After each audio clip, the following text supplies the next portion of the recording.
All right, guys, and welcome everyone to Dallas on homecoming weekend. Number 10, Miami taking on the SMU Mustangs. Second meeting all time between these teams inside the SMU locker room a moment ago. Games like this is why you came to SMU. Games like this is why you stayed at SMU. Okay? You've already played this in your mind, right, for the last 48 hours. So we already know how it's going to go. Now it's just time to hit play. All right? One team, one heartbeat, protection mode. Protect each other. Protect our home. All right? I'm so excited to watch you guys play, man. I love you. I'm proud of you, and I believe in you. Let's go get it done. The newly minted head coach, Rhett Lashlee of the SMU Mustangs, taking on the University of Miami Hurricanes, ranked number 10 coming into the afternoon. Headed up by Mario Cristobal, and SMU won the toss a moment ago, deferring to the second half, so the Hurricanes will start with the football first. Miami coming off a very impressive win a week ago at home at Hard Rock Stadium against Stanford. Meanwhile, SMU dropping a close game at Wake Forest. And we're underway. Keelan Marion, one of the top kick returners in the country a season ago, takes it out to the 31-yard line. You're watching ESPN College Football presented by ServPro. Folks, this is the ACC on ESPN from Gerald Ford Stadium here on campus at SMU. I'm Mark Jones alongside Roddy Jones. Quinn Kesnick down on the field as we get underway here in Dallas. First down and 10 for the visitors from the 35-yard line. Carson Beck, the starting quarterback for the Hurricanes, completing 73% of his passes on the year, and had a nice bounce-back performance last week. Out of the backfield is Mark Fletcher. Made a nice move and pushed out of bounds right near the line of scrimmage. Maybe got 3 yards on the play. Alexander Kilgore pushing him out of bounds. There's the number on Carson Beck. Roddy, what do you make of his prospects coming into this game? We did a really nice job last week of flushing the game 2 weeks ago, where he threw 4 interceptions against Louisville. Against Stanford was much more under control, much more poised. 21 of 28, took care of the football, but a lot of it was because of Miami's success in the run game. Look at a throw here. Malachi Tony, one of the most immutable players in the entire country. Just a freshman, only 19 years old, picks up 7, enough for the first down. Well, Mario Cristobal has built this offense in his own image. In his 4th season as Miami's head coach, local native from right in El Barrio, right a few miles away from campus. Former offensive lineman and player with the Hurricanes. Bauman splits out the tight end. Beck with a clean pocket, and Fletcher couldn't squeeze it at the 47. It'll be second down and 10. 2 plays ago, on 2 plays ago, Miami did something a little different. They lined up Malachi Tony in the backfield. That was a little bit of a wrinkle that we haven't seen much this season, if at all. So Miami already getting creative with how to get number 10 the football. And Malachi Tony, one of the best players in the entire country, as a true freshman. And there's Tony in motion. They'll move him around the chessboard a lot. Little receiver screen, nowhere to go though. Brought down behind the line of scrimmage by Ja'Kai Lang. Let's take a look at today's impact players, brought to you by Mattress Firm. Well, when you look at this Miami offense against this SMU defense, Miami offensively, Malachi Tony is certainly one, but Mark Fletcher had 106 yards on the ground to power this offense. And then in the middle, Jeffrey Emba, he's going to be a big part of stopping the run for this SMU defense. He's got a great journey all the way from Cameroon and France to American football, and here now in Dallas. 3rd and 13, Beck fires, caught. Forward progress is going to be marked at the 48-yard line. That's JoJo Trader, good for 11 yards, setting up a 4th and short. Miami's leaving the offense on the field. Actually, they may be bringing the punt team now. Yeah, they're taking it off. Mario Cristobal opting not to go for it on this 4th and short. SMU's defense is excellent in short yardage situations. It's something that Miami coaches called out to us. That probably goes into the decision to go ahead and punt the ball away. But JoJo Trader getting the start today as C.J. Daniels, the starting receiver for Miami, not playing. That's Ymir Knight of the Mustangs back at his own 12-yard line. Dylan Joyce with the punt for the Hurricanes. The fair catch called and fielded back all the way at the 9-yard line. 42 yards on the punt. Let's go downstairs to Q as we get a look at Ruben Bain, Q. Yeah, we got to look at Bain, but Akeem Messidor should be back in the lineup today for Miami, giving the Canes that incredible 1-2 punch at the defensive end position. Ruben Bain has been tearing it up. He only has 2 sacks this season, but amongst defensive line players across the entire country, he is the highest graded. He's a junior, but if the NFL draft were today, Mark, he'd be taken in the top 10 picks. He's been wreaking havoc on opponents. He's got 39 quarterback pressures. Bain and Messidor look to dominate up front for the Canes. One of the storylines coming into this football contest. SMU keeps it on the ground on 1st and 10. That's Derek McFall. Ruben Bain Jr. His father, Ruben Sr., began the family journey. He played at legendary Traz Powell Stadium back in Miami back in the day and collegiately. Derek McFall again. Hey, how much of an equalizer or not can tempo be in this football game? It's going to be huge. Miami doesn't substitute a lot on the defensive line, so if you can create some fatigue, it's an advantage. On the receiver screen, complete. And that's going to be a first down catch and run by Jordan Hudson. And they are going to be purposeful about trying to get him a few more targets. He picks up 9 and quickly back up to the line of scrimmage. And we get a flag. I'll tell you what. Buddy, there's fast, and this is fast. This is really fast. Offside, defense, number 11. 5-yard penalty, first down. David Blay, number 11, lines up in that nose guard spot, is right over the center. He had 2 false starts, or 2 offsides a week ago. One early in the game, one just after halftime. You can see himself really frustrated by jumping off sides, but I mean, when you're the nose guard, the ball's right in front of you. He's got to be more disciplined. They keep it on the ground. This is Chris Johnson, one of several former Hurricanes. Out of Dillard High School, the Saint, Rhett Lashley. I'll tell you what, I hope he's not vegan because he's going to be seeing a lot of bread. Yes, he is. Coming to terms and agreeing on a reported new deal with the administration. Extension announced yesterday, well deserved. SMU had not won a conference championship since 1984 before Rhett Lashley took over. Won it in 2023 in the American, made it to the ACC championship game last year and the college football playoff. Maryland goes into the backfield, throw downfield, got a man, and it's caught at the 45 by McFall. Got in behind Mohamed Toure. And it's a first down for the Mustangs quickly up to the line of scrimmage after the 24-yard pickup. Did a really good job of manipulating the safety's eyes before hitting the pass down the field.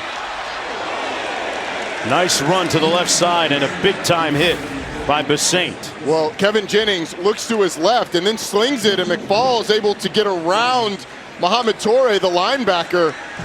They formationed that into that matchup. They moved guys from the boundary to the field. It forced Toure in against Derek McFall with a lot of space, and they were able to hit the big play. Jennings going to pass again, gets it out quickly again, completes it again, this time to R.J. Maryland, who stopped up several yards shy of the first down. The question begs, can Kevin Jennings rebound from arguably his worst performance as a Mustang? This is a much better start. He's already more accurate than he was early in that Wake Forest game. They get it out quickly one more time. Out of the backfield, that's Jordan Hudson. His second reception brought down by Keontae Scott. I'd expect Rhett Lashley to go for it here. It's going to be 4th and short. This is Kevin Jennings last week. That doesn't even tell the full story. It was inaccurate early, missing some passes. But this Miami defense is big up front. Can SMU get enough push to get this first down? Kevin Jennings has also been a little banged up, so the run game has not been as big a part of his game. Is this the time that they sneak in a quarterback run? Some confusion from SMU. Yeah, Got TJ Harden in the ball game. Their #1 tailback, or amongst a group of them. SMU, their first timeout. The Mustangs are 6 of 9 on 4th downs this season. It'll be 4th and short when we come back. Give me one to Dallas and Gerald Ford Stadium. Zeros on the scoreboard, just underway. Mark Jones, Roddy Jones, Quint Kesnick down to the field. Partner, Miami lost to Louisville a couple of weeks ago. Do you see any similarities between SMU's initial attack here and what Louisville did? Well, SMU's been getting the ball out quick and getting it to the perimeter. That's where you attack Miami, at least early. But the tempo is something different. And this is going to be a big 4th down coming off of a situation on a dead ball. They fumble it, put it on the ground, and the Hurricanes able to recover. R.J. Maryland couldn't squeeze the handoff, and the Hurricanes will have 1st and 10 coming back the other way. One more look. R.J. Maryland, not accustomed to taking a handoff, doesn't have the pocket right, reaching for the football. It's just bad technique by the tight end, and it ends up on the ground. I'm not sure they'd have had the 1st down anyway. Keontae Scott looked like he was right there, but after the ball hits the ground, he's the first man there. When you hand it off to guys that aren't used to taking handoffs, sometimes you can have those things happen in crucial situations. Rhett Lashley thought he had a play, but ends up in a turnover on downs. Wow. Really a turnover, not a turnover on downs because of the fumble. Mark Fletcher in the backfield on 1st and 10 for Miami. Malachi Tony in motion. Fletcher down to the 45-yard line. Hey, Roddy, believe it or not, the Canes didn't run it between the A or B gap, huh? You know, there's been a lot of talk about how Miami's run the ball and whether or not it gets outside. A lot of it depends on how the defense is playing you. That's right. An outside zone play. They run outside zone a ton in the last few games, but Shannon Dawson's crew has had to cut it back in because people have played with a hard edge. Shannon Dawson, as long as they're successful in the run game, he's going to be pleased. Fletcher and Tony now in the backfield beside Carson Beck as Tony motions out. Makes the catch in a little bit of space. And this time stopped up at about the 47-yard line by Deuce Harmon. Picked up 2 on the play. Malachi Tony, the most dynamic player offensively for the Miami Hurricanes. He's got the talent and the personality to be one of the leaders of that offense. As Carson Beck will keep it on 4th down, it looks like he has just enough, 3rd down, just enough to pick up the 1st. Good job of Carson Beck of feeling the soft spot on that quarterback sneak, rolling himself into that 1st down. Malachi Tony with a big day in special teams last week, Roddy. We did Miami's game against Stanford, and his 2 punt returns really catalyzed that offensive production. They did. Only 52 yards receiving for Malachi Tony, but his impact in the special teams game, I thought, took some of the pressure off of this offense as it sort of sputtered in the 1st half. Fletcher between the tackles, straight ahead, pounds it down to the 44 of SMU, hit by Terry Webb. Picked up 8 yards on the play, and there is the real emotional leader of that Miami offense, Mark Fletcher Jr. Now Miami up at the line of scrimmage quickly. Markel Bell may have moved a little early. False start, offense, number 70. 5-yard penalty, 2nd down. Markel Bell, a mountain of a man at 6'9", 345 pounds. He's a part of an offensive line for Miami that they have a lot of confidence in. They go 6'9", 6'6", 6'3", 6'6", 6'6" across the board. It's one of the biggest offensive lines in the country. Markel Bell's done a nice job at that left tackle spot for him. Tony and Fletcher in the backfield on the 49-yard line. Beck with a clean pocket delivers a strike. Down to the 43. It's caught by Keelan Marion. 6-yard gain. Hey, coming up at 7:30 Eastern on ABC and the all-new ESPN app. The final game of the triple header. Number 14, Tennessee hosts number 18, Oklahoma in Knoxville. It's basically a college football playoff elimination game. Oklahoma, Tennessee, feels like the loser is kind of out of the running both in the SEC and in the CFP. 3rd down and 1. Who do you like in that game? I like Tennessee, that offense. Homer. Fletcher straight ahead, picks up the 1st down by moving the pile all the way down to the 40-yard line. Got 3 on the play. I don't think you can overstate how much the identity of Miami's offense is wrapped up in Mark Fletcher Jr. And that offensive line. I mean, he stopped initially, and then you get Francis Mauigoa behind the big running back, and he starts pushing forward. Look at 61, gets in there and starts pushing forward, and that's when that pile starts to move. The future 1st rounder helped get that 1st down. From the 40-yard line, Beck. Gonna run with it. Slides in safely. They're gonna spot it back at the 36-yard line. Picked up 4 on the play. It's a nice decision by Carson Beck. He's not a huge run threat, but does know how to use his legs functionally. Shannon Dawson has started to find something, mixing in, doing a really good job of mixing in some passes with that downhill run game that we've been talking about. Statistically, that SMU secondary is one of the lower-rated secondaries in the country in terms of pass defense numbers. Beck, downfield, caught! Touchdown, Hurricanes, JoJo Trader.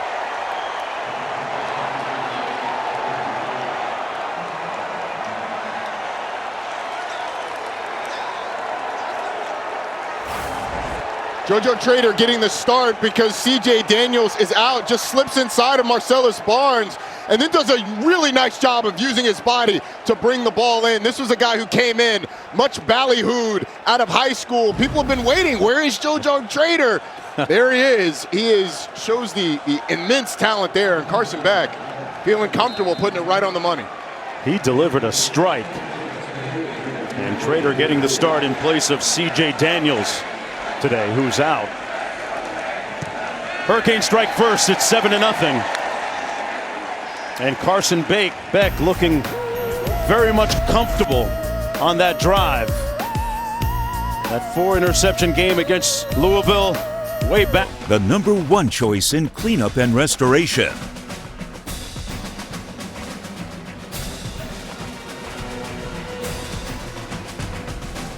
And welcome back, everyone, to Dallas. Some of the wonderful and cool images from our crew and their Halloween costumes. Roddy, what did your kids dress up as? We had a queen, a bat, and Evie, and then my wife felt bad that I wasn't going to be included, so she dressed up as me in college. Wore jersey, the eye paint. All right. It was a surprise to me. So it's awesome that our crew shared those pictures, and we appreciate the heck out of them missing a time like Halloween with their families to be out here with us. I like that Mad Doctor looking Knox Arlo kid there. Yeah, that was pretty cool. All out. On the kick return, here come the Mustangs, right up the middle, bursting through the seams.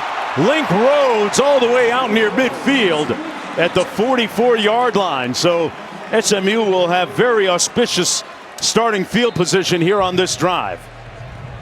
There's my Dressed crew. as Roddy. Yeah, and my wife there on the left, wearing my jersey. Happy Halloween, everybody. Took it out of the Hall of Fame, huh?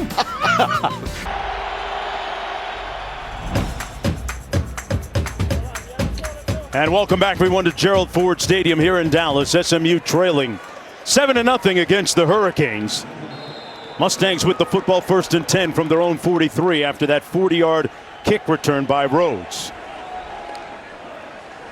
Jennings gets it out quickly again to Jordan Hudson. Already with his 3rd reception in the ball game, picks up a few yards. Toure making the stop for Miami on the 3-yard pickup. Jordan Hudson was a guy that they wanted to get the ball to early and often. And Keontae Scott on the defensive end for Miami might be Miami's 2nd best defender, and that's saying something. Ruben Bain being first, but SMU has had Jordan Hudson involved a lot. Had a 100-yard game against Clemson. A little bit less of a game last week. Those are impact players brought to you by Mattress Firm. And the pass incomplete. Armando Blunt getting a hand on it. So it's 3rd down coming up and 6 to go for the Mustangs. That is something that comes up when you watch Kevin Jennings. He gets a decent number of balls batted down by defensive linemen. A little bit of a lower throwing angle. That is something that was a point of emphasis for Miami. Now you have to contend with Ruben Bain and Akeem Mesidor, both lined up to the top of your screen. Coming off the edge, they throw it away from him. Pass complete to Chris Johnson, hit immediately by Damari Brown. No gain on the play, 4th down coming up. In comes the punt unit for SMU. Corey Heatherman's unit defensively has been the best in the ACC this year. A lot of that starts with the front. That time they lined up Mesidor and Bain to the field side, and SMU just opted to dump it out to the boundary and hope for something good to happen, hope to make a man miss. Wasn't able to happen. See if the Mustangs kick it away from Malachi Toney or not. Wade McParson. McSparron, pardon me. An end-over-end punt. Toney fields it cleanly at the 18. Back to the studio with an update on Texas and Vanderbilt. That's right, Jonesy. Matt Barron, our college football studio. Subway fresh plays, starting with the first offensive play of the game for Texas. Arch Manning to Ryan Wingo. It's just all Wingo, all yak for 75 yards. Texas a 10-0 lead early against Vanderbilt. Also, Clemson and Duke. Darian Mensah. Coverage bust by Clemson. 14-7 Blue Devils in Death Valley. Manny Diaz's crew out in front by a touchdown. 1st down and 10, Miami. Mark Fletcher in the backfield for the Hurricanes. Toney in the slot. Flags on the field.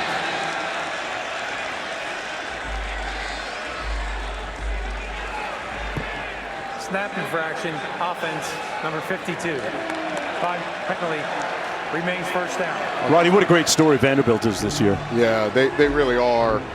It's been quite the run, although on the road they had road wins at at Virginia Tech and at South Carolina. It's a different beast going to Texas. Texas up early, but Arch Manning, how about that? Getting some confidence early in this game. Malachi Toney in the slot. The 18-year-old said he was 19 earlier, still precocious and poised beyond his years.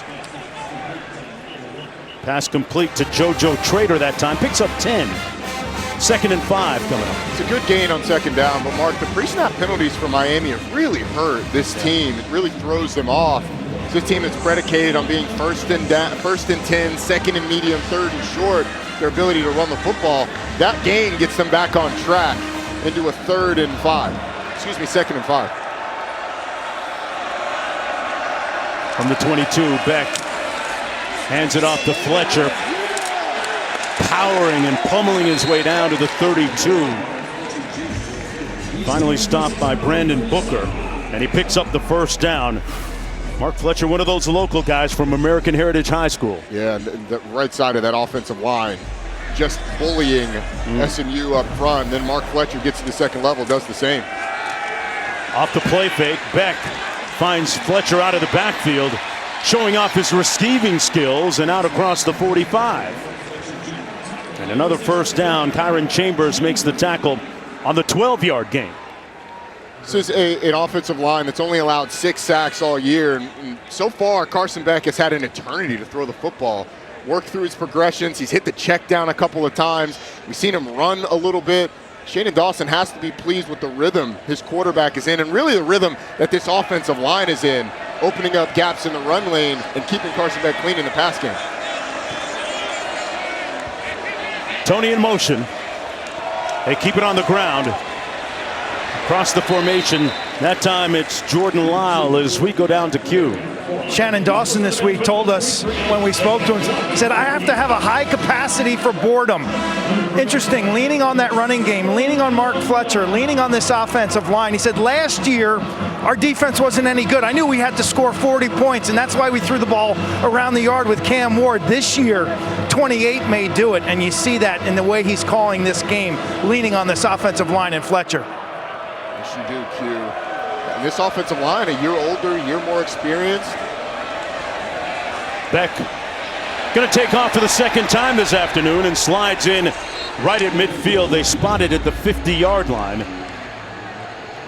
with 18 seconds to go, a 2-yard gain for Carson Beck. I think if you get this to a 3rd and short, they're going to take it to the 2nd quarter.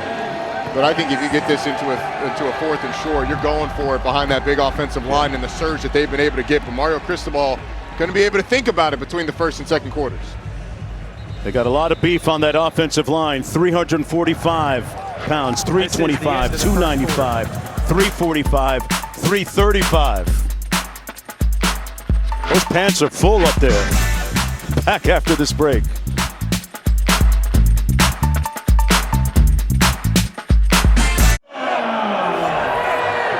Homecoming in Dallas, where these fans are jubilant as SMU has signed an extension to their head coach, Rhett Lashley. You go back to Springdale, Arkansas, where he was a high school quarterback. He played at Arkansas and then became a coach at the college level, often aligned with Gus Malzahn.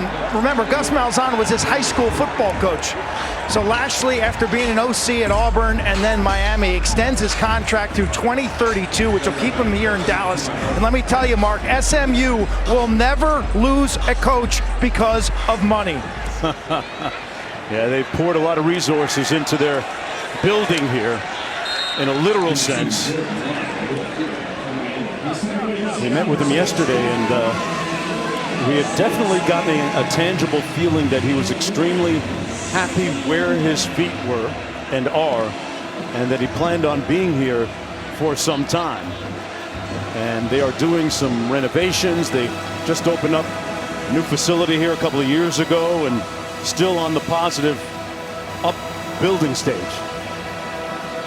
You mentioned something really interesting, was that these teams are firing coaches so early that the incumbent programs have a lot of time to figure out what it's going to take to keep their current guys. SMU, Rhett Lashley, been talking about this for a while, it seemed like, as Arkansas opened up weeks ago. Yeah. But good on SMU for getting it done, because Rhett Lashley has really brought this program back to prominence. Mentioned earlier that the last time they'd won a conference championship before Rhett Lashley was 1984 in the Southwest Conference. Obviously, the journey through the death penalty and everything that meant for this program happened, but Rhett Lashley got them back, winning the American Conference Championship, getting to the ACC Championship game last year, and a college football playoff appearance. He has brought SMU back to prominence, and so good for SMU for doing everything they could to keep him here. And you think about those extensions signed nationally, Roddy, that you mentioned, Coach Signetti at Indiana, Matt Rule at Nebraska. But when you look at Lashley, he's a family guy. He's got 4 kids. His 2 sons are in 9th grade. They'll be able to complete their high school years here in Dallas. And everywhere in the facility, we walked around yesterday, pictures of family. And so I think it comes down to 2 things for SMU success: money and people. Those relationships count, where things can be transactional at times. Carson Beck downfield at the 8-yard line. There's a flag down. The catch made on the play by Alex Bauman, the tight end. Let's see if it stands. I think you're going to get offensive pass interference on Malachi Toney, who was in contact with William Nettles, the corner. Pass interference, offense, number 10. 15-yard penalty, replay, 2nd down. You saw it.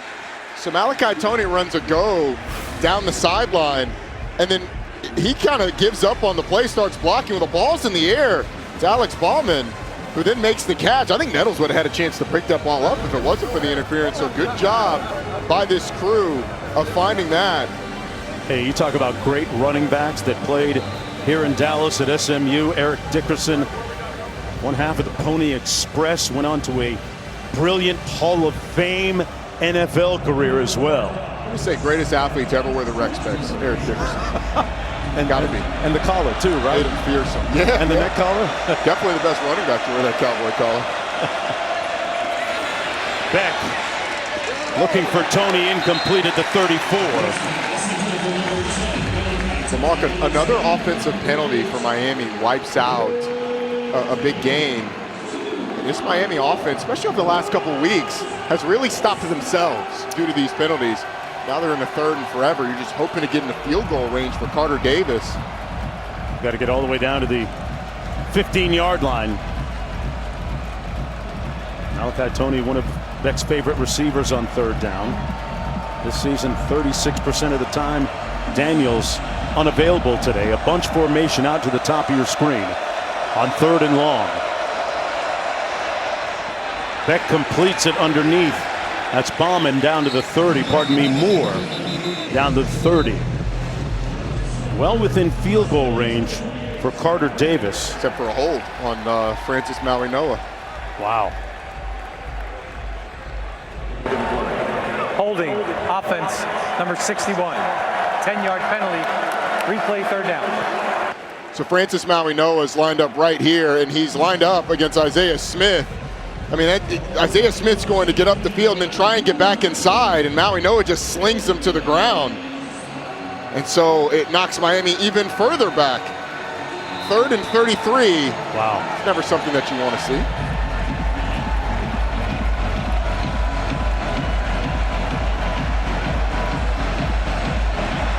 All the way back at the 48. Beck underneath to the tight end Lofton. Puts his hat down and makes it down to the 38-yard line. Stopped up by Brandon Booker. So 4th down right now really on the fringes of field goal range. Greg James also in attendance. The other half of the Pony Express. 4th and 24 coming up. Greg James can play some ball too now. That was a fearsome duo. They had wheels. Oh yeah, both of them. And which way you want to go? You're going to hand it to Eric Dickerson and maybe get run over and then run through. You can hand it to Craig James and do the same on the other side.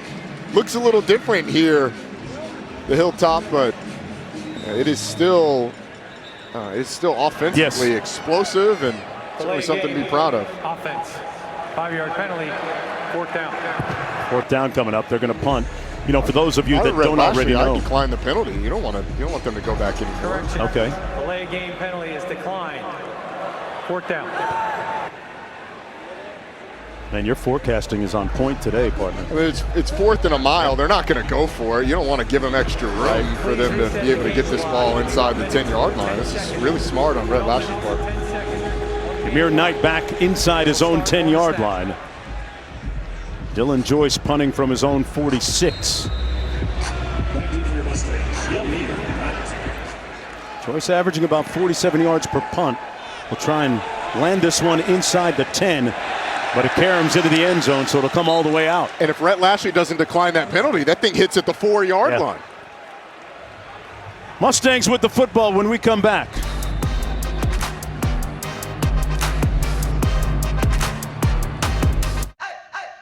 Hey, co-pilot.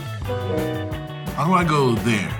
What sort of thrust does this thing have on it? Hey, co-pilot, that's a cool mic. What is it? That's the HyperX Quadcast 2S. I hate writing about myself. Help me turn my portfolio into a bio. Inspired by her cat Ziggy, Jenna's work of an ACC groundswell. Two of the best players to ever do it at SMU, and if you don't already know, this is still the only program that has suffered the NCAA's death penalty, and what a resurrection it's been from that time. Jennings has a man, caught downfield to the 43, Brinson, and the former Hurricane makes it 1st and 10 on the visitor side of midfield. What's just a double move on the safety. Jacoby Thomas, Romello Brinson runs right by him. Kevin Jennings puts it up, and the big receiver creates a big play. 41 yards in all. Jennings moving around. And that's Harden out of bounds at the 35. They'll spot it. Tough catch by Harden. Best catch we've seen all day. He snagged it with one hand. Jennings threw it behind him a little bit. Yeah, it was honestly like what you'd see with the Pony Express. A little option action. Tossing it out. 2nd and 5. Jennings hands it off to Harden. Nowhere to go that time. A big surge by that Miami front. Moten, Blay in on the play. And it was caused by one of our impact players, Keontae Scott, nickel on a little blitz where he jumps inside. It's unblocked, and that forces Harden back inside into those big awaiting defensive linemen. SMU got the big play. Miami doesn't give up big plays. You have to be able to capitalize on this drive. Loss of 2 on that previous play. 3rd down and 8. Hudson's been a favorite target of Jennings. That pass dropped. Brinson, the intended receiver. Romello Brinson with the most drops on this team, 3 of them, and this is going to be a first down for sure. Just goes right through the hands. It's been a little slick today as we've had some rain. That might have played into it. Certainly didn't on the big play down the field. Kevin Jennings put it right on him, and SMU squanders a big play opportunity. Those are going to be hard to come by against this Miami defense. SMU not able to get anything out of it from a first down perspective. Now they're going to attempt a long field goal. Sam Keltner going to attempt this one from 54 yards out. This would be a career long, which is 51 right now. They're going to blow it dead first. That ball caromed off the crossbar. Before the snap, delay a game, offense. Oh, wow. 5-yard penalty, 4th down. Did they go for a 59-yard field goal? No, not after you just see it doink off the crossbar. It's probably a favor for SMU that they got the delay a game. Because Miami would have taken over in great field position. Now you get the delay a game. And there's the doink. Yep. Wow, costly penalty for Coach Lashley's team. I wonder. Yeah, there they are, marking it off. So Tony back to get this punt for the Hurricanes. Going to stand on zone 5. It's Sparron ready to punt. Talked about how this program has bounced back from one of the most ignominious periods in its entire program history with the death penalty. And it's been a great rebuild in the last short term anyway, couple of few years, led by Coach Lashley. Tony fields it with a fair catch at the 12-yard line. With 10:19 to go. It's not the Pony Express. It's the new version. On defense when we come back to Dallas.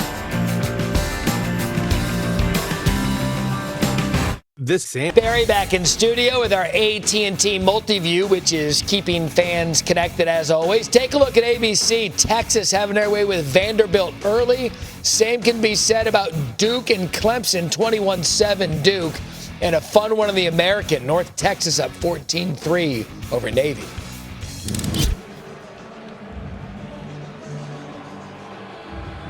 Welcome back, everyone, to Dallas. Mark Jones, Roddy Jones, Quinn Kesnick down on the field. The Hurricanes lead 7-0.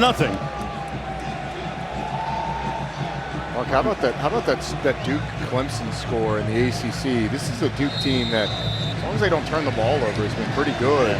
And Clemson, unless they're able to come back in this one, we'll see. Talking about precipitous falls. We've seen some big ones this year. Clemson, Penn State. Head scratchers. Well, South Carolina in there as well. Preseason top 15 team. Back out of the shotgun. Fletcher hitting that A-gap. Brought down by Spears. A gain of 5 on the play as we look at the ACC standings. The Fighting Roddy Jones is perfect at 5-0.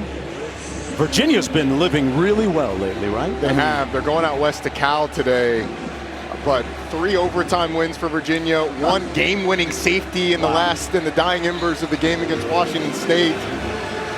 But Miami, that loss to Louisville, doesn't control their own destiny. I think there's still some chaos to be had in this league. On the first Saturday in November, Beck has a man incomplete, picked off in the secondary by Ahmad Moses. Another interception for the Mustangs, their 13th of the season. One of the top teams in the country off the hands of JoJo Trader. JoJo Trader has been having himself a day, and he does a really nice job at the release point, but just doesn't make the catch. And this SMU team has been one of the best in the country at picking the ball off. What a play by Ahmad Moses, the concentration to go up and snag that football. It was the right matchup to go to. JoJo Trader versus Marcellus Barnes, but now we've seen 2 receivers with a ball that might be a little slick due to the precipitation in the air. And it is a turnover party at Club Takeaway. Looks like you every time you go out. Get behind that red velvet rope with an interception.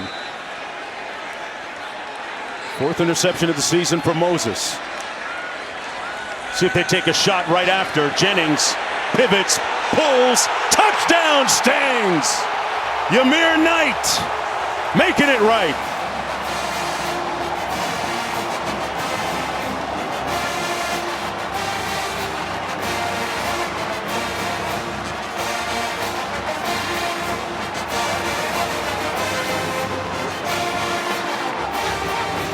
In a blink, they convert. And for Jennings, that's his 18th touchdown pass of the season. Knight's 3rd touchdown catch. They immediately take advantage and capitalize on the INT. Folks, we're tied in Dallas. We're going to see the safety in the middle of the field. Jacoby Thomas is going to be looking at Kevin Jennings. And as Yamir Knight releases up the field, he's just going to float to his right. And it opens up the big void in the end zone for Yamir Knight.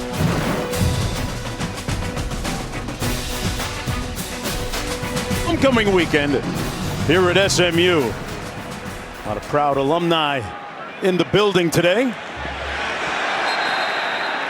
I'm not sure why you would let just bounce out of bounds and take it at the 35, but fielded by Marion trying to make a play.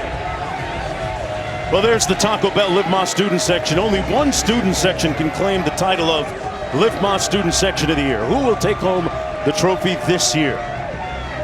Expecting a sellout crowd here today at Gerald Ford Stadium. Mark, you're exactly right on that kickoff. Keelan Marion lets that hit. There's a decent shot. It bounces out of bounds, and you get 25 more yards of field position. Seen a number of times Miami inflict themselves with wounds. Catching that and then immediately going out of bounds is one of those.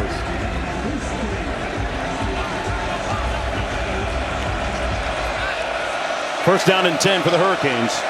Marty Brown in the backfield. Ball tipped, caught by Malachi Tony, and out to the 24-yard line. Wonderful presence of mind to pick up 14. One of the first times they've gotten close to Carson Beck. Jeffrey Emba gets his hand on the ball, and everybody in orange, green, and white held their breath. But who else is going to bail you out? Malachi Tony, the freshman, has been the best player on this Miami offense all year long. Of course he comes up with the football. It's just been the way it's been all season for the Hurricanes offensively. That's the reason he's got the nickname Baby Jesus. He makes miracles happen. All the time. They run it over the left side of that offensive line, and the big tackle, Markel Bell. Brandon Booker makes the stop on Brown.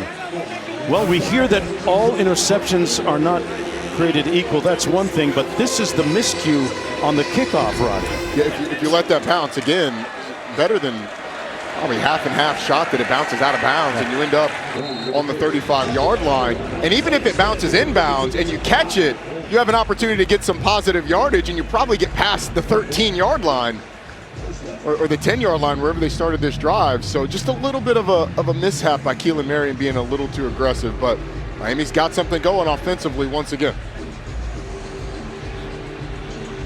From the 36. Brown in the backfield as Fletcher gets a breather on this series so far. Play fake. Beck on the move, a flag thrown on the field. And Beck throws it incomplete for Lofton, the tight end. Roddy, you had pulled up some interesting stats about Beck off of play action versus dropping back. Let's get to it after this call. Holding, offense, number 73. 10-yard penalty, replay first down. They called it. They called it on Inez Cooper, the right guard, who's also the center. Carson Beck, you look at him this season, 80% completion percentage off of play action. It drops down to 69%, but I think the biggest one, only one interception on dropbacks from play action. When it's straight dropbacks, 7 of his 8 interceptions have come off of that. I think a lot of that's the clarity that play action brings down the field. Interesting point. They keep it on the ground. Brown again. Out beyond the 30. They get spotted at the 32, a 6-yard pickup. Time winding down to the first half. And much like that Stanford game with Miami last week, it was 7-7 for most of the first half and ended that way after 2 periods before the Hurricanes broke it open, especially on the ground in the second half.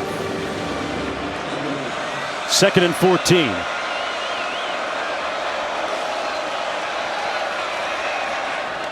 Off the hands of the intended receiver at the 37.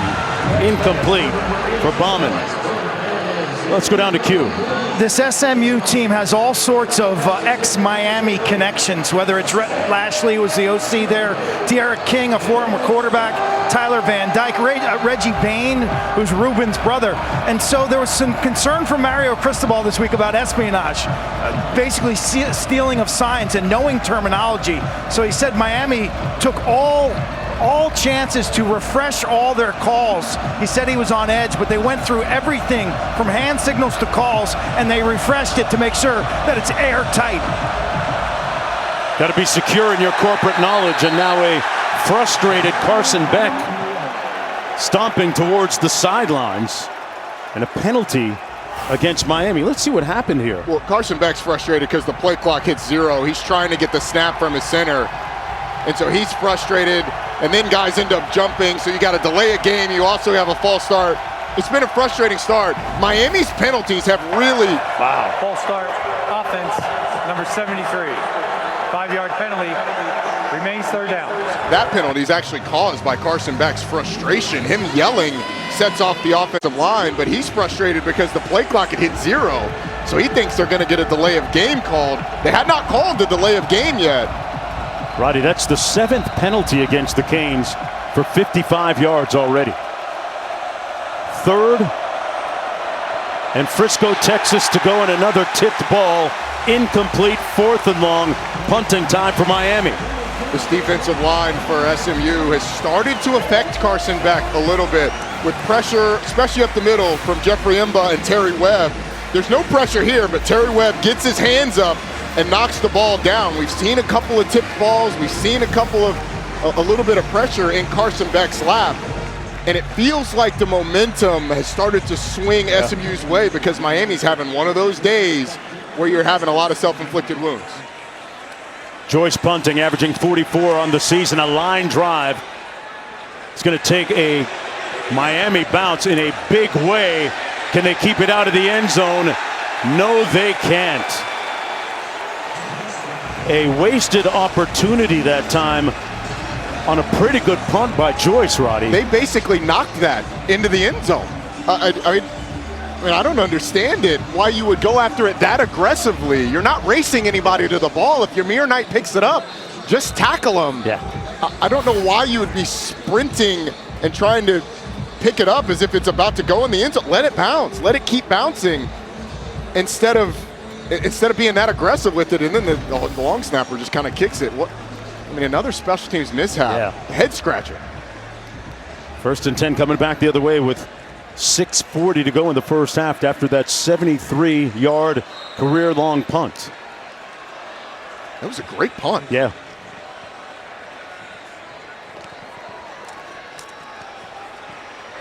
They run it into the boundary, short side of the field. That was Chris Johnson.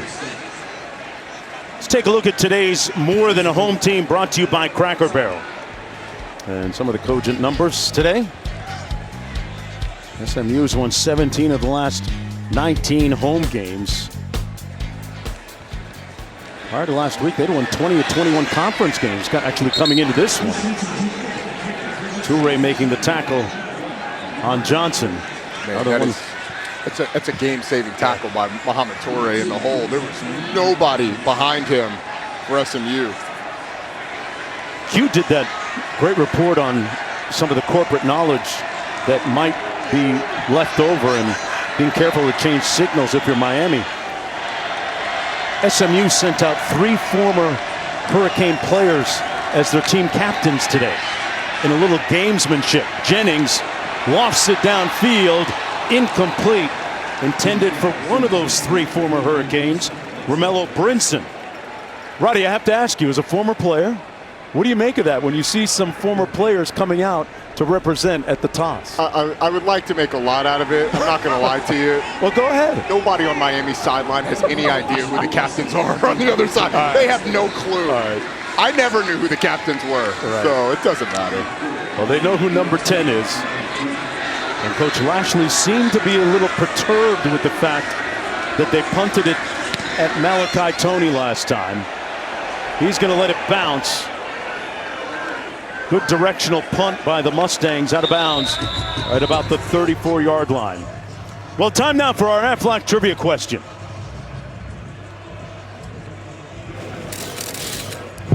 Aflac. When was the last time SMU had a home win over an AP top 10 opponent?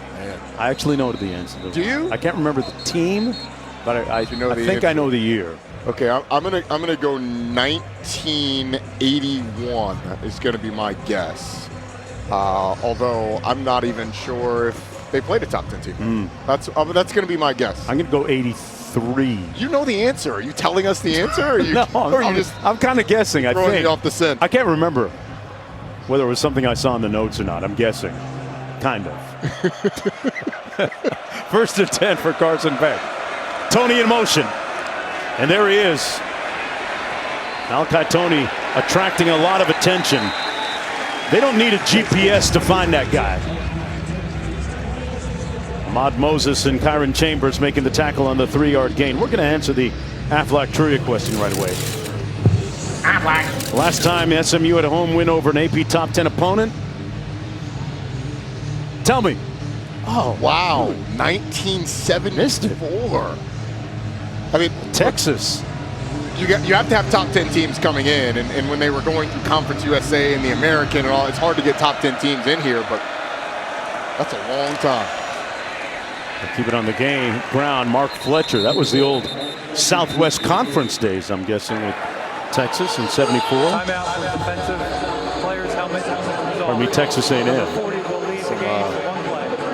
Let's just say Southwest Conference was doing NIL before NIL.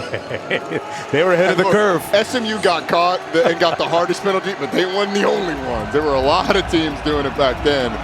It's a big third down, though, for SMU. They played a lot of zone coverage, which allows Malachi Toney to be able to find soft spots in that zone. You have to be able to affect Carson Beck if you do indeed drop back in zone. On 3rd and 3, they're 3 of 6 on 3rd down. And Miami disjointed and disconcerted right now. Another penalty. Start offense, number 63. 5-yard penalty. 3rd down. That's 8 penalties for 60 yards. You're a South Floridian. Does DJ Khaled have a spot down there? Because that for Miami was another one. Yeah, he does. And he's not saying we the best right now in terms of offense.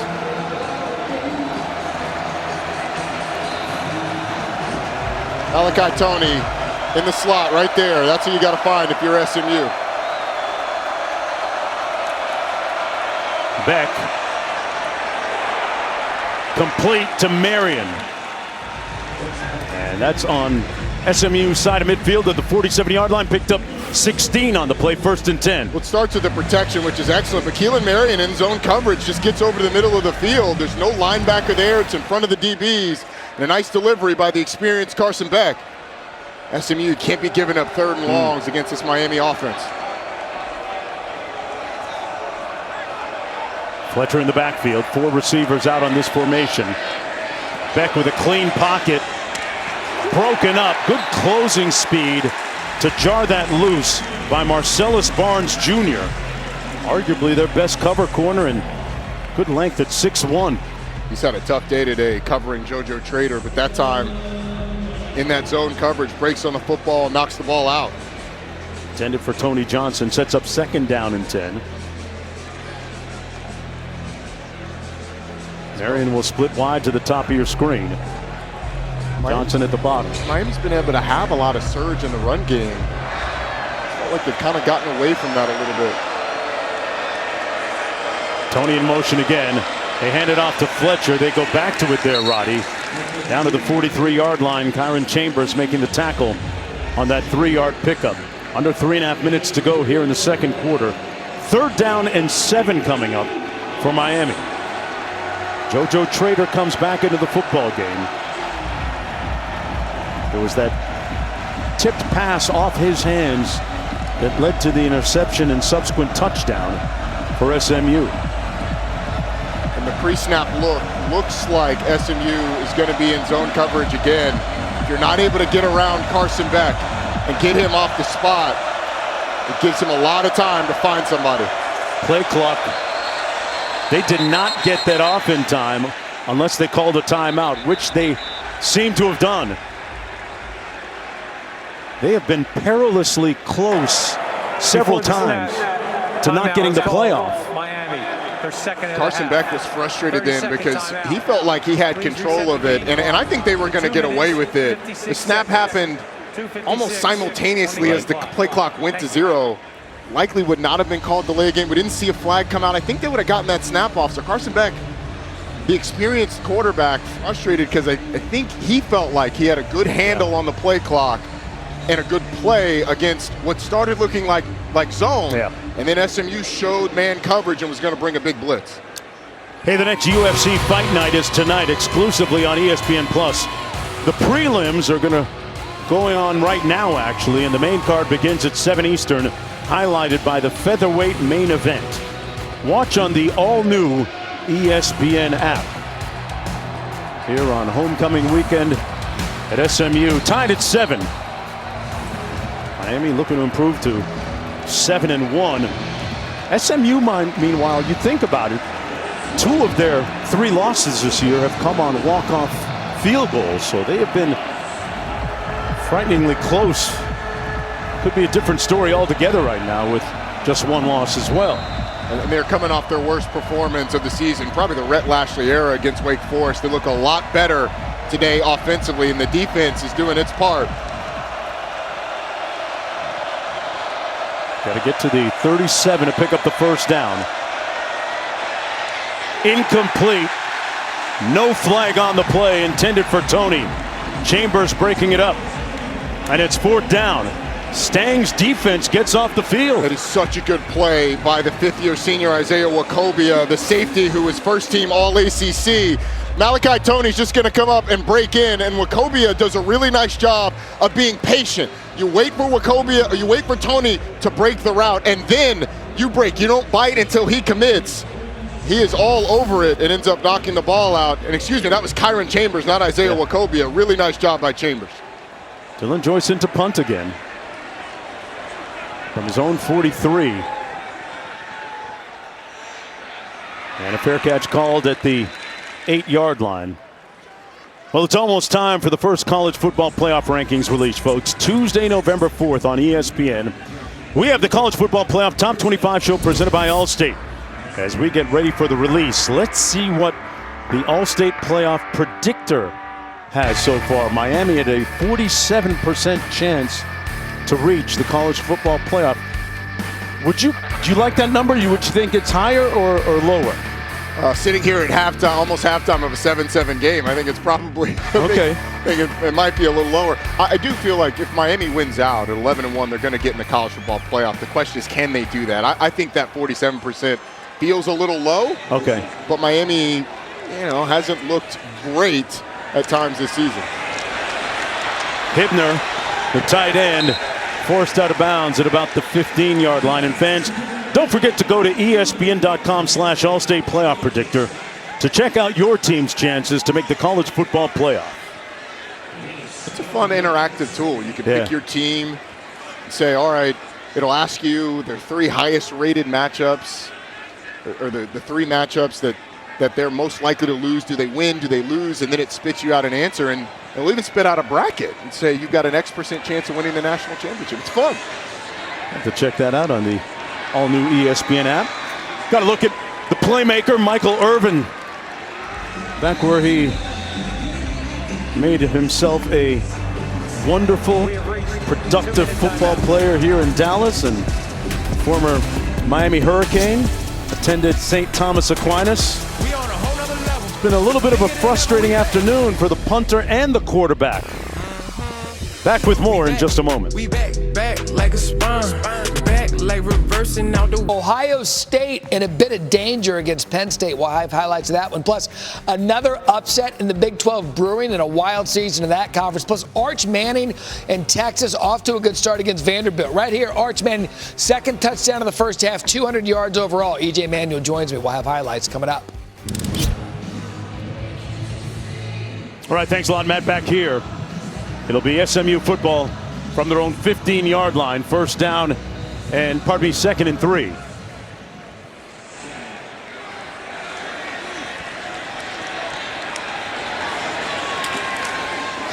Jennings going through his progression. Took a big hit at the 13-yard line from Jacoby Thomas.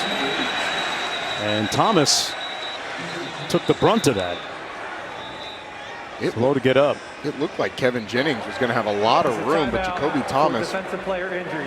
breaking off potential 10-second runoff. Breaking off of his route, closing down, and hitting Kevin Jennings. He's banged up. Now it's going to be interesting. So clock stops due to the injury. Here's what it looked like. Kevin Jennings nowhere to go, finds a little space. Thomas breaks it off. You see the hard impact on that shoulder. It'll be interesting to see here with a 3rd and medium, 3rd and 3, so 3rd and short, if Rhett Lashley accepts the 10-second runoff or declines it.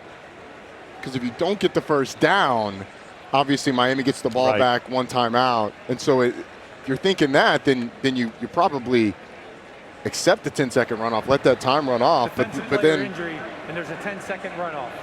If Please you do reset take the game clock to 1 minute, 39 seconds, and so he accepts it on my signal. You do take the 10-second runoff. It affects you if you get the first down. Obviously, you have 10 less seconds. I think it's smart by Rhett Lashley to go ahead and do that just to be safe on the back end, and you have 2 timeouts. Still plenty of time.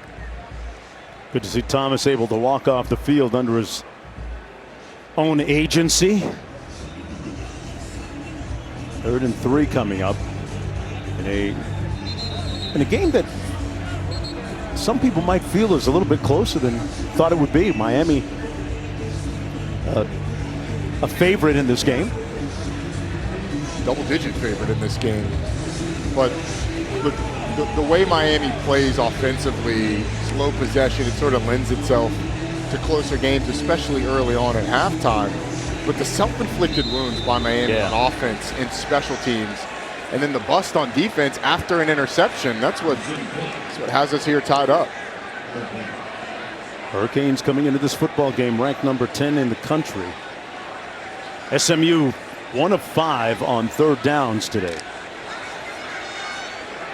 Jordan Hudson splitting wide to the top of your screen. Brinson also out that way as well. Jennings looks right. Is going to be sacked back to the 7-yard line by Marquise Lightfoot. And the Canes defense gets a sack. No, it wasn't Bain or Messidor, but they got to him. Second one of the season for him. It was not, but Keontae Scott just blitzes off the edge, and as they try and roll out, it stops Kevin Jennings from being able to get outside and forces him back to the inside to the awaiting defensive lineman. They were trying to get a rollout to the field so that you could get away from having to protect. It's third and final timeout of the half. 30-second timeout. Timeout Miami. Jason Taylor does an outstanding job with those defensive linemen for the Miami Hurricanes, in particular Ruben Bain, a guy that he works extremely closely with. There's a look at the former Miami Dolphin, a very good coach and potentially a talented head coach maybe in the future. Started off at St. Thomas High School coaching there. He has a son that plays football as well. And this defensive unit has some talent. We're very well coached. And Jason Taylor brings a certain professional level of nuances and subtleties to coaching this D-line. Pre-game working with Messidor and then working with Ruben Bain. And you stand on this sideline, the relationship between Taylor and Bain is off the charts close. Taylor on 3rd down situations will actually signal to Ruben what pass rush move he wants his young junior defensive end to utilize. Now, who would want to be coached by a Hall of Famer like Jason Taylor? I certainly would.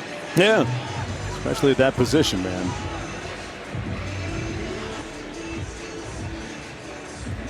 Let's take a look at this week's college football rankings brought to you by Chick-fil-A. Like Bain looking at some of the pictures on the sideline. Ohio State, Penn State in a tight game right now, 17-14. And Mark, Miami's got 2 returners back, Keelan Marion with Malachi Tony. They've been kicking away from Tony, so Miami trying to encourage a return.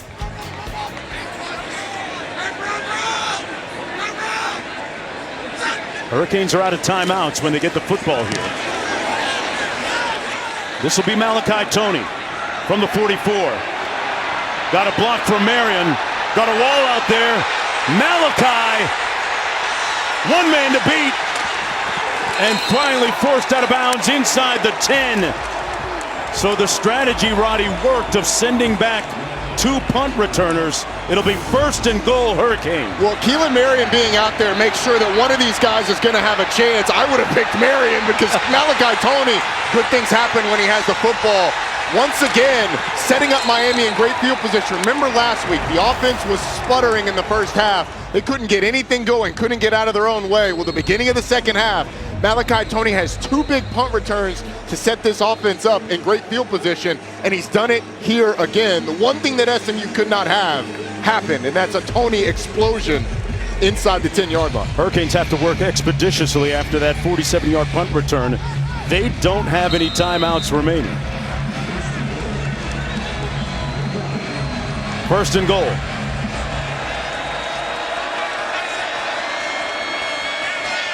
Into the end zone, Beck overshoots Tony, stops the clock with 44 seconds to go. Ahmad Moses was there in coverage. It'll be 2nd down and 10. Strategy-wise, Miami's going to have 2 more chances to be able to get in the end zone before you kick a field goal.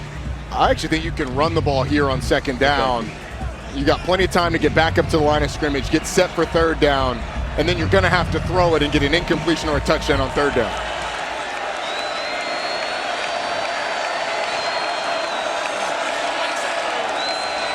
Beck completed the 5-yard line to the tight end Lofton. 3rd and goal coming up, clock running. Got to hurry up to the line of scrimmage, but you got plenty of time. You've got 15-ish seconds before you have to snap the ball. So you want to work with some urgency, but you don't have to hurry. They got the play call. Mark Fletcher in the backfield, 4 receivers on this formation. And SMU, well, we have a whistle here. 2nd charge, timeout, SMU. SMU will burn timeout. One of its remaining timeouts. To 15 seconds. Thank you.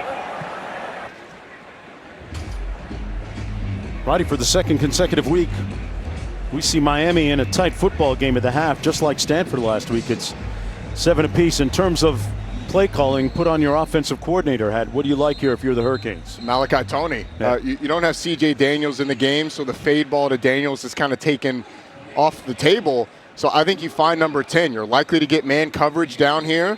And Malachi Tony, short area quickness-wise, is the guy you go to. And even if they go zone, he's got such a good feel of where to find those soft spots in the zone and a good connection with Carson Beck. I think that's where you're looking first. But we just saw Elijah Lofton catch a ball. Ultimately, if you're SMU, you have to be able to affect Carson Beck on this play. Get some pressure on him, get your hands up, maybe a ball batted down. Moore, a tall target at 6'4", split to the top of your screen.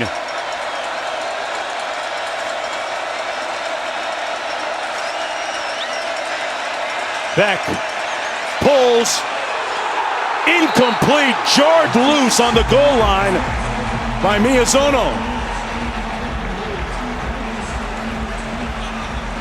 Broken up, Lofton couldn't put it away, and a jarring hit knocked it loose, and there's the residual effect of it right there. Elijah Lofton is feeling it, but Carson Beck delivers this ball to the back shoulder of Lofton so he doesn't hit Miyazono, and Brandon Miyazono does just a tremendous job of breaking on the football and dislodging that ball. So they're going to have to settle for the field goal from Carter Davis here. 6 of 7 on the season. This one, chip shot from 22 yards out.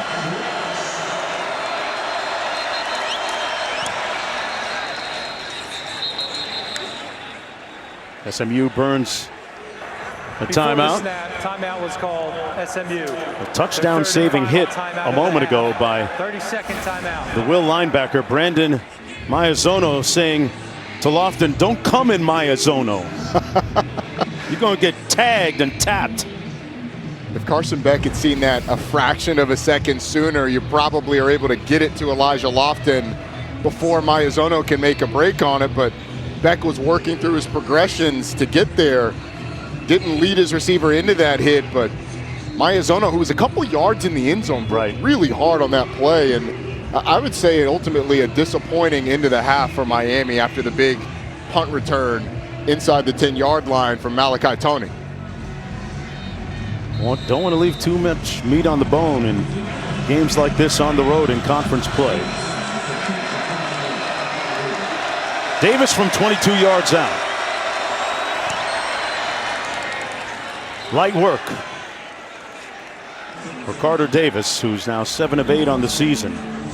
Miami taking a 3-point lead with 7 seconds to go, and yeah, you would have to consider that a little bit of a win for SMU, partner. Brett Lashley is pumping up his defense, as well he should. Great job by that defense of holding Miami to just the field goal attempt. SMU gets the ball first in the second half. So I think if you're SMU, you're feeling good about the place that you're in. You settled into this game. Miami frustrated on the other side. Take away that big return from Malachi Toney, it's a different ball game, but yeah. 7 seconds to go in the first half.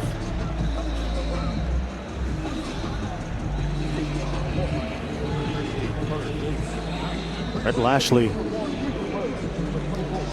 reportedly coming to terms on a new agreement, extending his contract with SMU.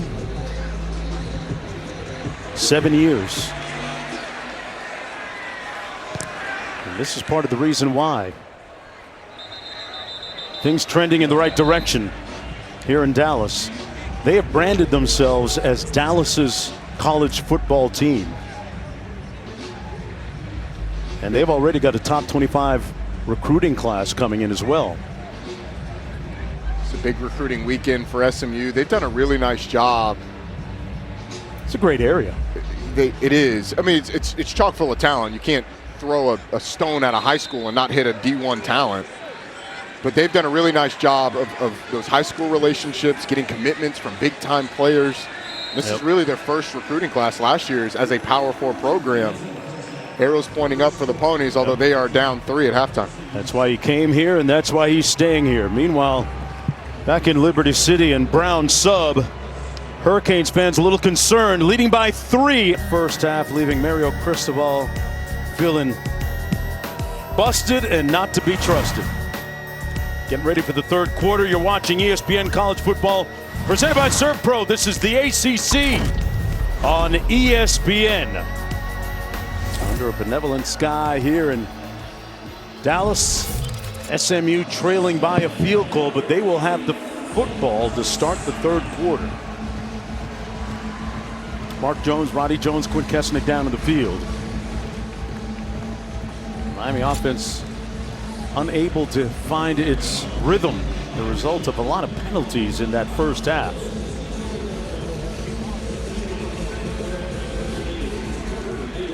Clayton Johnson and Link Rhodes back deep for the SMU Mustangs. This is going to be Rhodes. And he's brought down at the 21-yard line, first down and 10 for Kevin Jennings from there. Here's a look at the numbers in the first half. As we check out the first half stats brought to you by Tums. 8 penalties, total of 60 yards. That might have been one of the more hurtful things for Miami.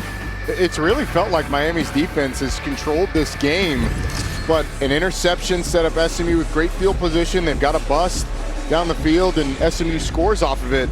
SMU has 93 yards on 3 plays, 3 big plays, only 121 total. So without the big plays, Miami's defense has really done a nice job. Jennings pulls it out, backside pressure. He put it on the ground, and the Hurricanes recover it.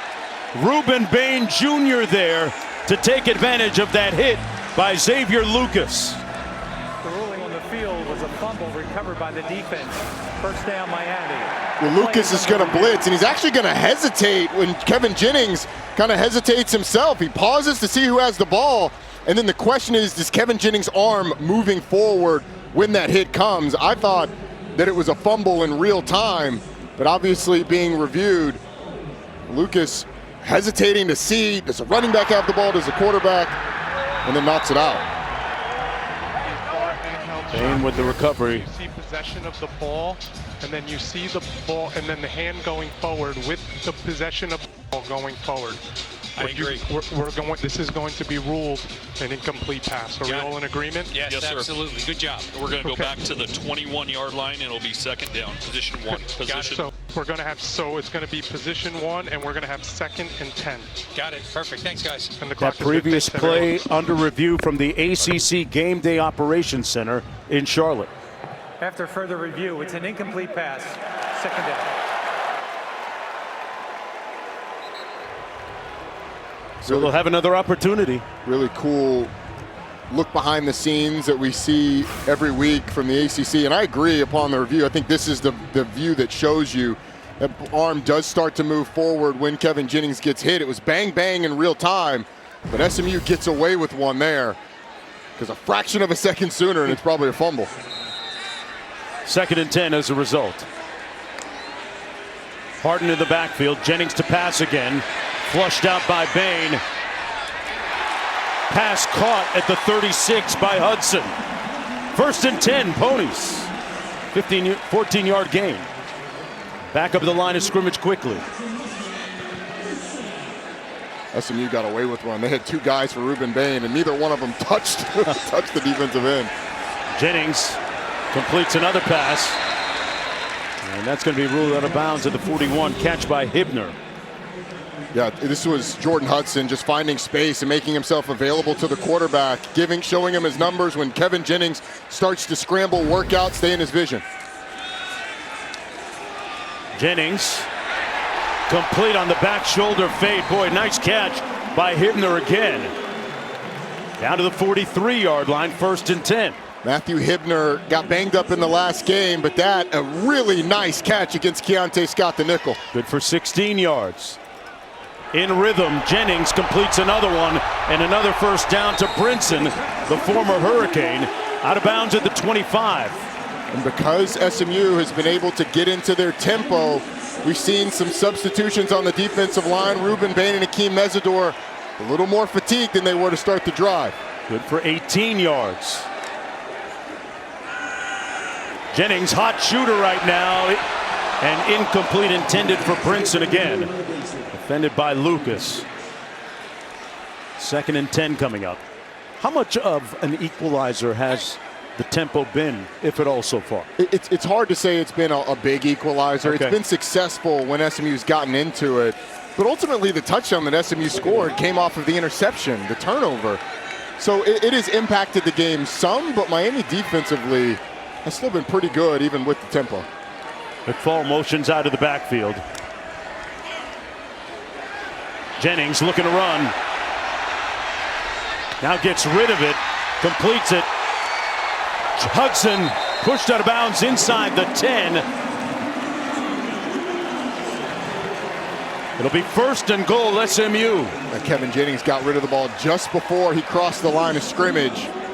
It was close. It was close, but the quarterback's entire body and the ball has to be across the line of scrimmage for it to be a legal forward pass. On 1st and goal, hands it off. McFall. And he's going to be stopped up at about the 3-yard line, picked up 2 yards. It'll be 2nd down and goal. One more look. This is what it looked like. Yeah, I mean, he is right on it. His lead foot is across, but that back foot and the arm behind the line of scrimmage, well done by Kevin Jennings, keeping it alive until the very last instant before he crossed. Despite the fact that he's playing on a bad wheel, has that bad ankle he suffered a couple of weeks ago, he seems to be moving pretty well here. Yeah. And it's been the scramble game, Mark. It hasn't necessarily been him rushing the football. McFall in the backfield on 2nd and goal. Jennings looking for a seam. Tucks it under. Touchdown, Mustangs, who take the lead.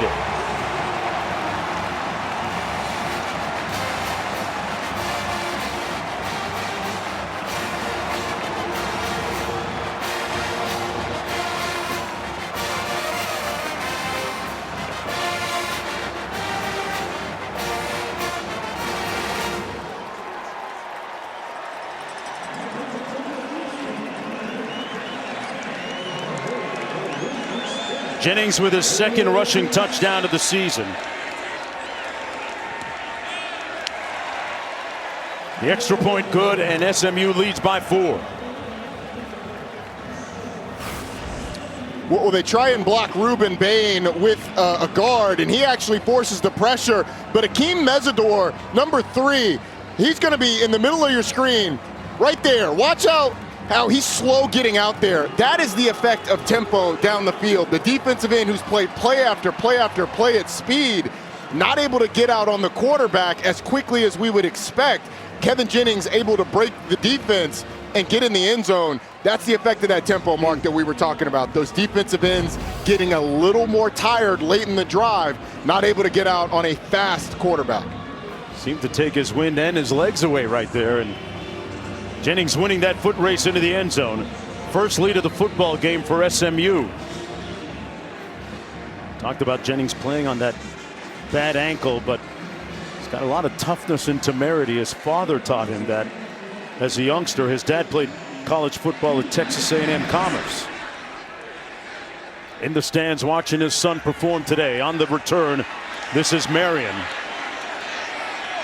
And he's pushed out of bounds at about the 26, where it'll be 1st and 10 for Carson Beck and the Hurricane offense. Let's go down to Q. There's been a change in the temperature with the sun coming out. There's also been a change in the temperature in this game. Rhett Lashley bemoaning the fact that during the first half his offense could only rush for -6 yards. They changed things on that last drive with some runs by their quarterback Jennings. Now the key though, that was the tempo. And he said when we have success on first down and we can get that initial first down like a snowball, SMU's offense picks up momentum. So it's critical for them to get the first down in each drive.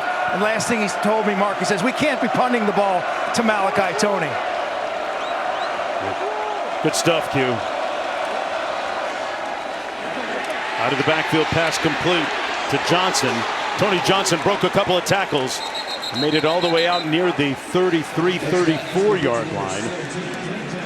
Hey, this is the first time that Miami has ventured outside the state of Florida for the entire season. 2 months into it. But look at the drop off as we hit the first Saturday in November here this year.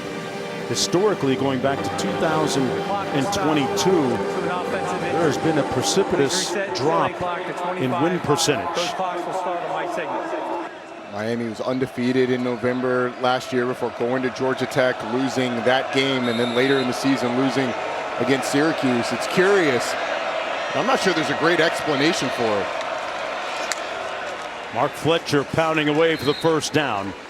Out to the 38-yard line, got 4 yards on the carry.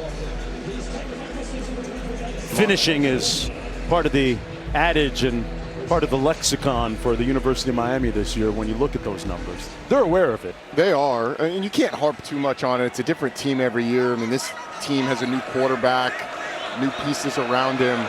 But if I'm Miami, I'm getting back to that, running the football. Beck checks it down to Fletcher, brought down almost immediately at the 42-yard line, picked up 4 yards. Cobia made the tackle, so the second down coming up.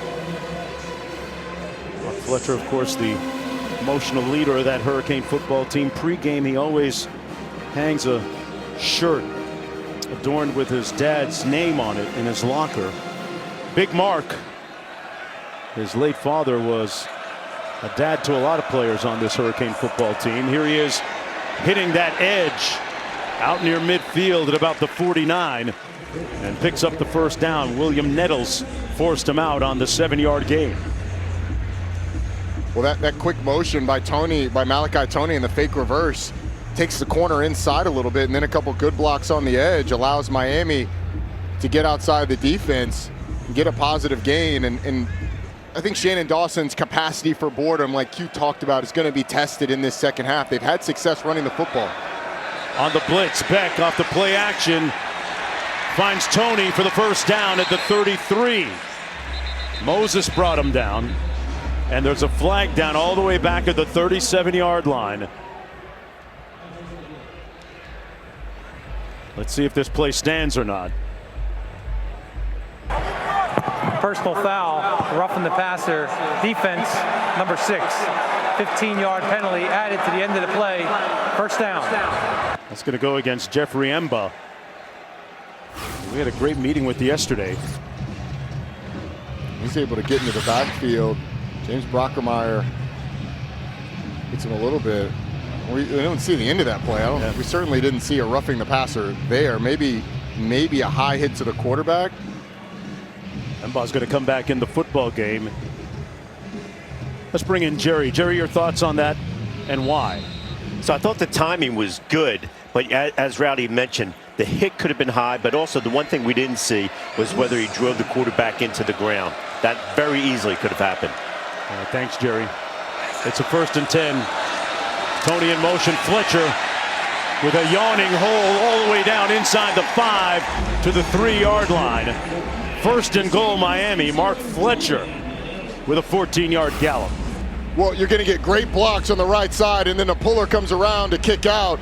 It's just a really nice job by this offensive line that continues to grind you into a pulp in the second half of football games. It's why Miami likes to run it early on. It's to set up the second half for that big offensive line that goes 345, 325, 295, 345, 335 across. Starts to wear you down. Beck into the end zone. Room service. Touchdown Bauman. And the Hurricanes retake the lead.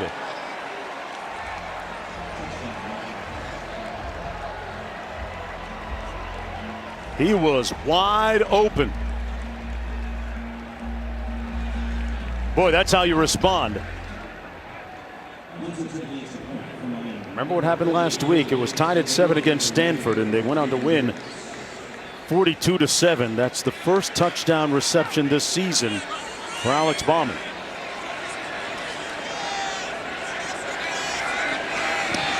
And Miami leads by a field goal with 9:06 to go in the 3rd quarter. Well, Roddy, they got back to their running game, which seemed to catalyze that drive. And they lead when we come back to Dallas.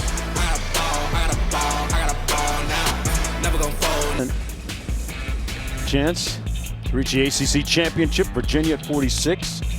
Miami at 31. And Louisville, Duke rounding up those 5 teams.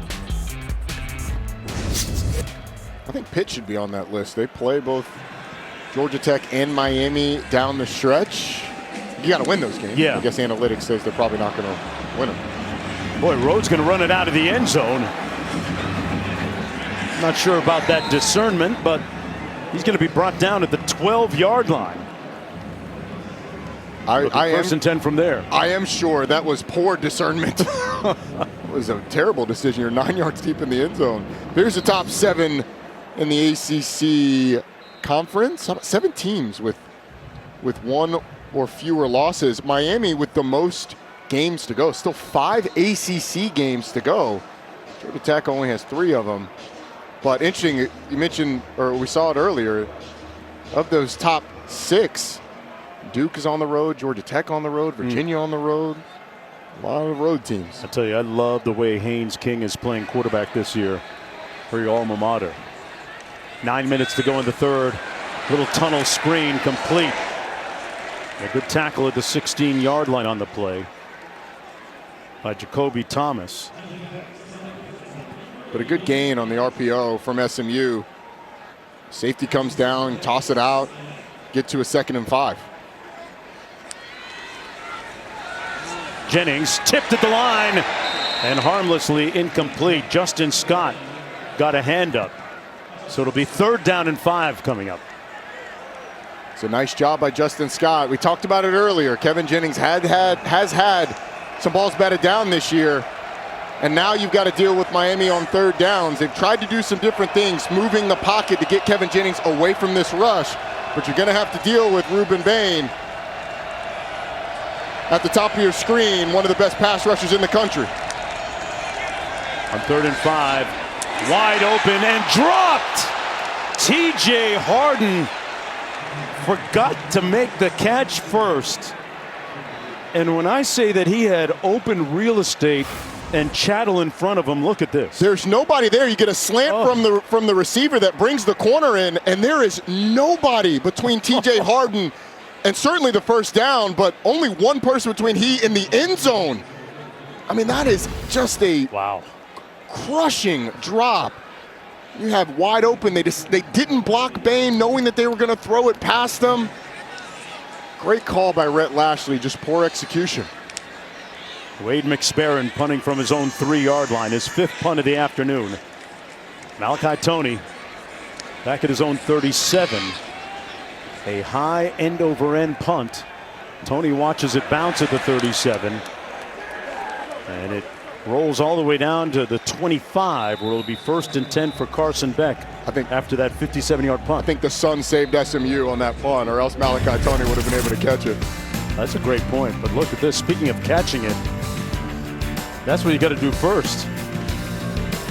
You by Peter Millar. Luxury meets performance.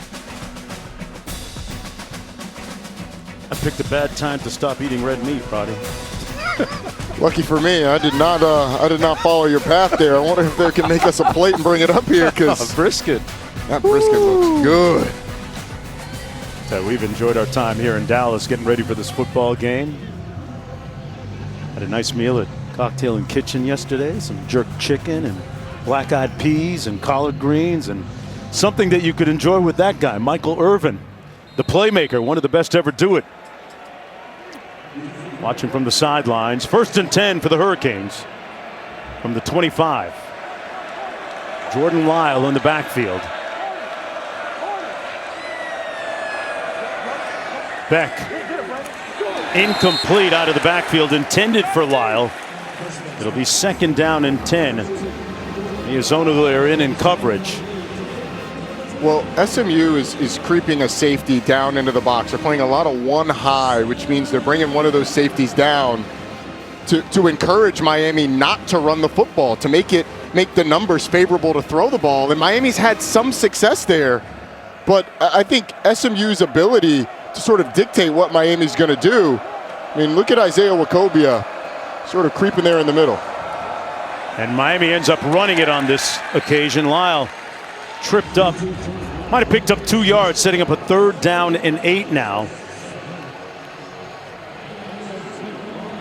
These are the 3rd and longs that Miami at times today has had success converting, because SMU hasn't consistently gotten pressure on Carson Beck. But when they have been able to, they've been able to bat some balls down. They've been able to affect him a little bit. Question for SMU is, where is Malachi Toney? 36% of the 3rd down targets go to number 10, Malachi Toney. There he is. Beck, complete. Out to the 48-yard line. It's Keelan Marion on the catch.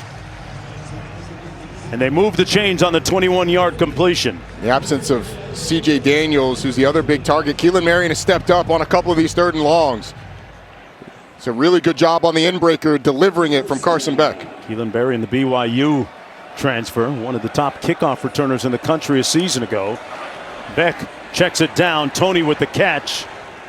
Down to the 44-yard line. Ahmad Moses making the tackle for the Mustangs.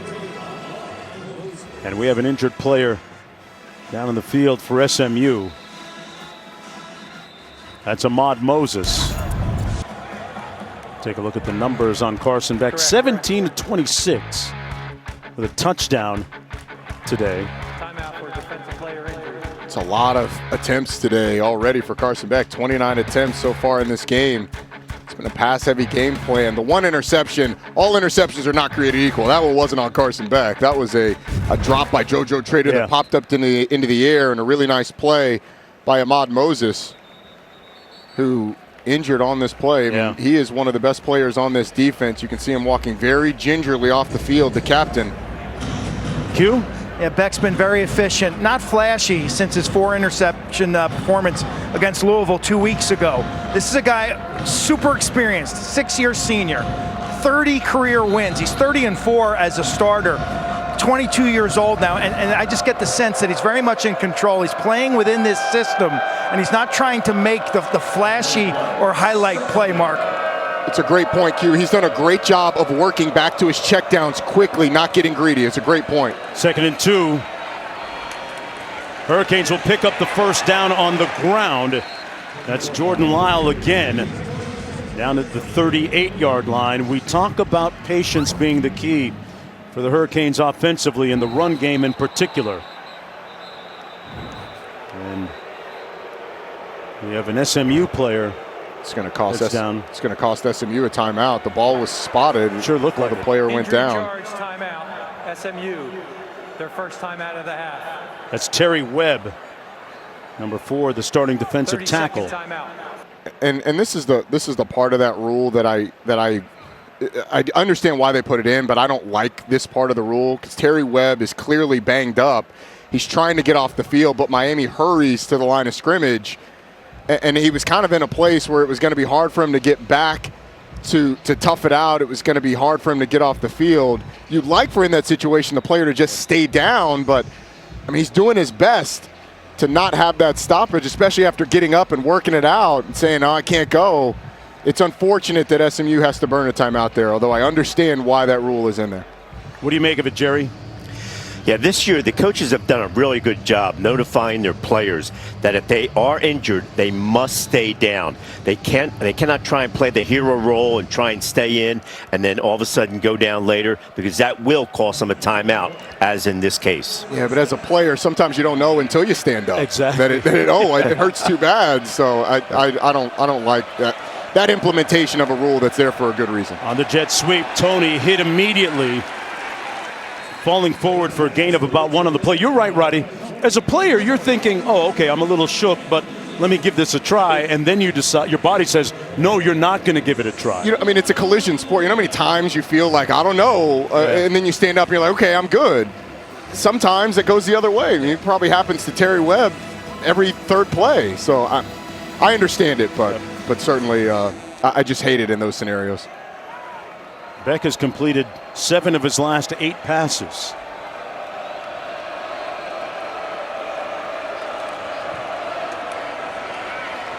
Lyle again, stopped up at about the 32 by Kilgore, picked up 5.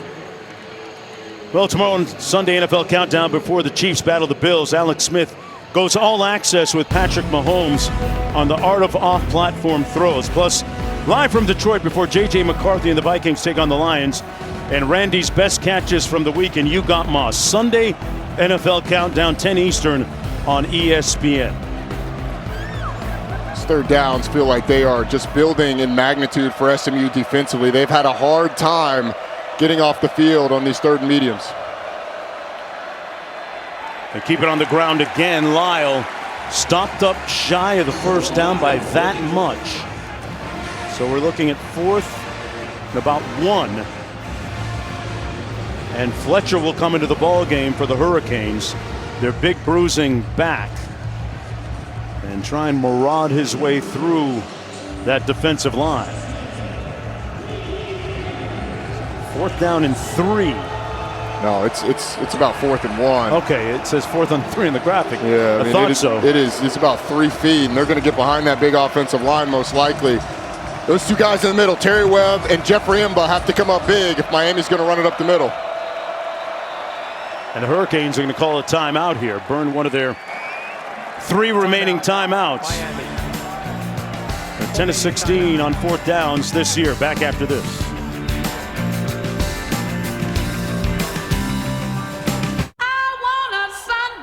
You're watching ESPN College Football presented by ServPro.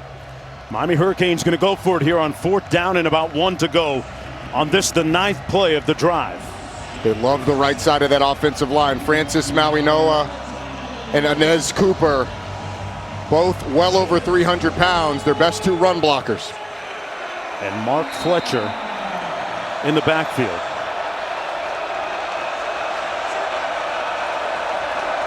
Tony in motion. It's going to be Fletcher, and he might not have got it. I don't think he got to the first down mark. They ran it to the left. And SMU will take over on downs. They come up with the stop on a pivotal 4th down. And Mark, it's Terry Webb who just does a magnificent job of splitting 2 offensive linemen to create some penetration and throw this play off. We saw Webb go off the field a little bit ago. He is healthy, he is back out there, and he made an impact on that 4th down. Number 4, Terry Webb. Watch how he gets between the tight end and Markel Bell, and that's what forces the 4th down stop. It's a really nice job by Terry Webb with the swim move to create some penetration. There was nowhere to go for Fletcher. Jennings delivers, and it's incomplete. Setting up a 2nd down and 10 under a brilliant sky here on homecoming weekend. We're going to take in some of the sights and sounds and let you hear the game for a while.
The undistilled sights and sounds of the game, and unfortunately an injury to Kevin Jennings on this play. Well, he got rolled up earlier in the drive and came up a little hobbled. He's been battling injury really since the Baylor game, week 2, and week after week it's gotten tweaked a little bit, but Ty Hawkins, the backup, true freshman in the game. Out of the shotgun, going to have him hand it off to McFall. Boy, how does this impact their offensive package, having Ty Hawkins come in, a freshman from San Antonio? You're going to have to distill it down a little bit to things that Ty Hawkins is comfortable with, but when we asked the coaches about him yesterday, offensive coordinator Casey Woods described him as fearless. He is going to need to be against the top 10 team at home as Kevin Jennings tries to work it out. They had a really good drive going, but he's a freshman with a great deep ball, and he's good enough. He was good enough to beat their backup, beat him out in the spring, forcing a transfer, so they really like the talent. Miami bringing some pressure. He throws it incomplete. And there's going to be a flag on the play against the Hurricanes, intended for Hibner. Jacoby Thomas was defending on the play. With 91 seconds to go in the 3rd quarter, and a significant plot twist with the leg injury to Kevin Jennings, the starting quarterback for SMU. Pass interference, defense, number 8. Automatic 1st down. Thomas was holding him like a grudge that time. And Kevin Jennings back on the field. He came on the field fired up, clapping to his teammates, trying to hype him up. And we asked him yesterday, how do you keep doing this? How do you keep getting banged up and coming back out? And he said, look, it's his mom and his dad that really taught him to have that toughness, and he wants to be out there with his brothers. Knight play of the drive. Jennings back in, throws it complete to Ymir Knight. Getting pass, complete to number 8, Ymir Knight. He's pushing it down to 41. University team, second down.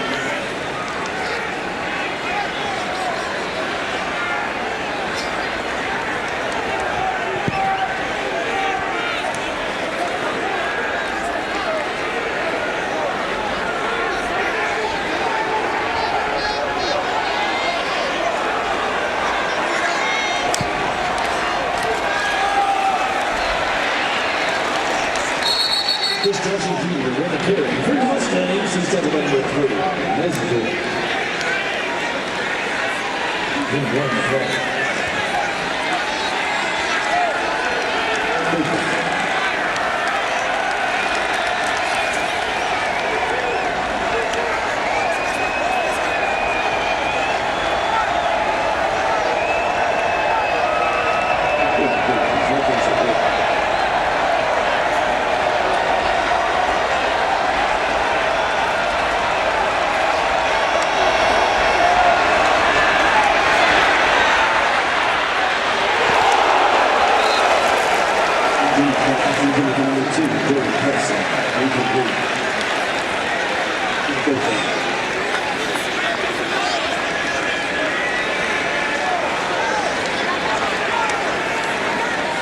Off that incompletion, SMU will attempt a game-time field goal from 43 yards out. Off the toe of Sam Keltner.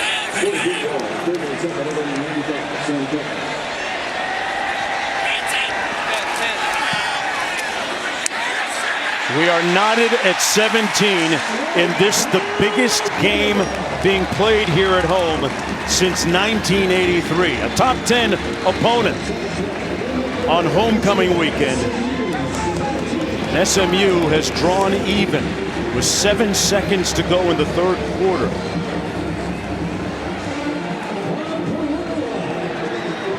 Kevin Jennings able to come back in, getting a little bit more giddy up in his gallop, just like that pony running across the field right now. A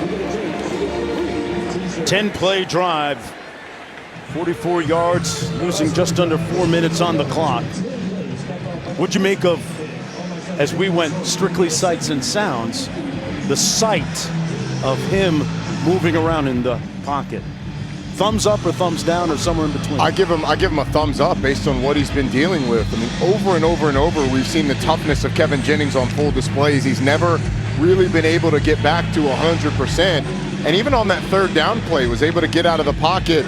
And Jordan Hudson gave up on the route, turned up when Kevin Jennings swung it out to him. Hurricanes will have it 1st and 10 from their own 25. Let's check in with the studio. All right, Jones, a couple of updates for you here in the early window. Arch Manning in Texas. Emmett Mosley over the middle. 31-10 at that point. Pavia just scored to make it 34-16. 2-point conversion, no good. And it's your day when this happens. Tip, Jeremiah Smith, touchdown Buckeyes. They are rolling Penn State 38-14. Jeremiah Smith, a South Florida native, committed to the Buckeyes early in the process. Mark Fletcher in the backfield on 1st and 10. Carson Beck on the sticks at quarterback. 7 seconds to go in the third period. Malachi Tony on the receiver screen. And a quick tackle on him at the 27. He has been somewhat muted by that defense today. But the usually implacable receiver still ready to do work with 15 minutes to go here in Dallas. It'll be set. Welcome back, everybody, to Dallas and Gerald Ford Stadium for the start of the fourth quarter. The number 10 ranked Miami Hurricanes in a dogfight right now against the Mustangs. Tied at 17, looking at 2nd down and 8 to go.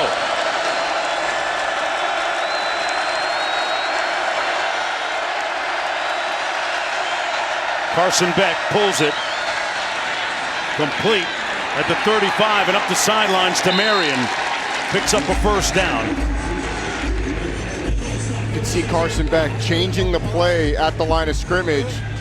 that condensed bunch formation. The corner was playing way off, so Carson Beck just saw the grass, changed some stuff up to make sure that it was communicated across the board, and then took what was an easy free access throw to Keelan Marion. JoJo Trader split to the top of your screen after that 18-yard gain. Mark Fletcher down to the 47 of SMU a moment ago. Q caught up with Coach Cristobal. Coach, what type of impact can Malachi Toney have on this fourth quarter? Well, as you can see, at any moment in time, he can break open the game with some of his big playmaking ability, and he draws a lot of attention as well, so other guys have to make plays as well. Are you seeing anything specific in coverage in terms of the way they're defending him? I mean, they played back, they sprayed it out and been very soft on the edges and mixing it up, so when I say soft, I'm talking about backed off and keeping everything in front, but they're doing a good job. Thank you, Coach. Second down and 3. Fletcher stopped up right near that line of scrimmage by Alexander Kilgore. He's been slowed by a hamstring injury at times this year. Key part of that Mustang defense. 6'1" junior from Katy, Texas. Already seen SMU come up with a stop on a 4th and 1 earlier in this half. Here a big 3rd and 1. Can you get some penetration in the backfield from these defensive tackles or defensive ends to create a negative play? Marty Brown came into the ball game for Mark Fletcher. He's beside Beck. Brown gets the call and picks up that first down with a 2-yard pickup. 1st and 10 Miami. Man, it's a nice job by Alex Ballman, who had a defender cutting across his face. The defender on the edge is going to cut across the face of the tight end, who just does a really nice job of washing it down and allowing Marty Brown to be able to get up the field through a seam. Without Alex Bauman being quick to the inside and washing that across the face of the running back, it's likely a negative play. That's a great replay and great analysis there, Roddy.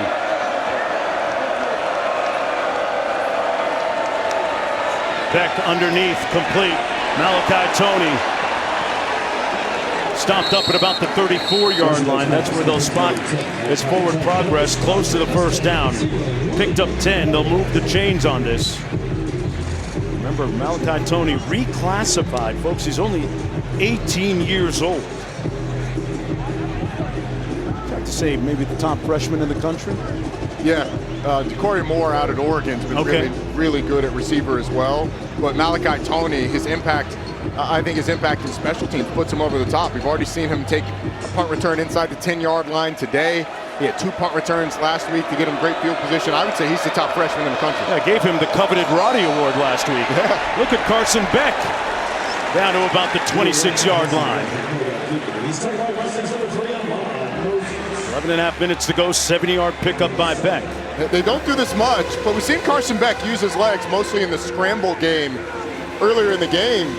Not a lot of zone read in this offense, but that highly effective, as it now is going to affect that defensive end, Ja'Kai Lane, for the rest of the game. He's going to have in his back of his mind, all right, maybe we get a keep here. Lyle and Fletcher in the backfield beside Beck.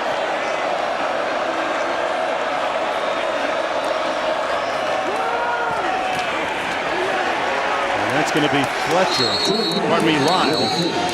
Lyle stopped up right near the line of scrimmage. They're going to test the patience of that Miami run game. 2-yard gain on the play.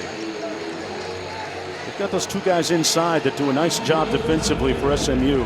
Jeffrey Emba, especially, a fantastic story. A native of Gabon, moved at 4 years old to France, then back to Cameroon when he was 13, and then back to France when he was 17, where he picked up American-style football.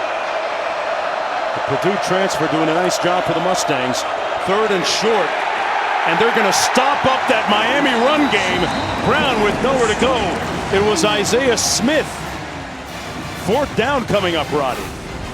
Well, Jeffrey Emba with a great get off, and he just makes it a big pile there in the middle until the rallying troops come and make the tackle. Really nicely done in the middle. You mentioned it.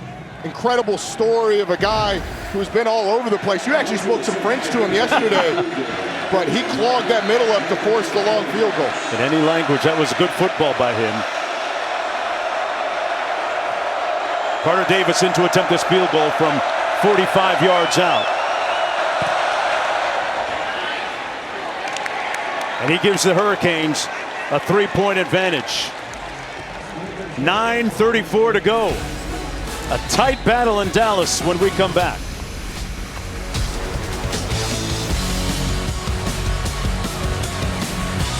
At Burger King, you write the rules of value. New rule number 82, everyone gets what they want. Now we choose the deal. So I get exactly what I want, and so does the picky princess. There's something for everyone with the $5 duo or $7 trio. At Fairfield, every moment of a perfect game day shapes your fandom. Whether it's stepping out with your crew, grabbing the fuel you need to support your team, or getting that flawless assist from a fellow fan. Be ready. Wherever the season takes you, Marriott Bonvoy has a hotel brand for every kind of fan. Official hotel partner of the NCAA.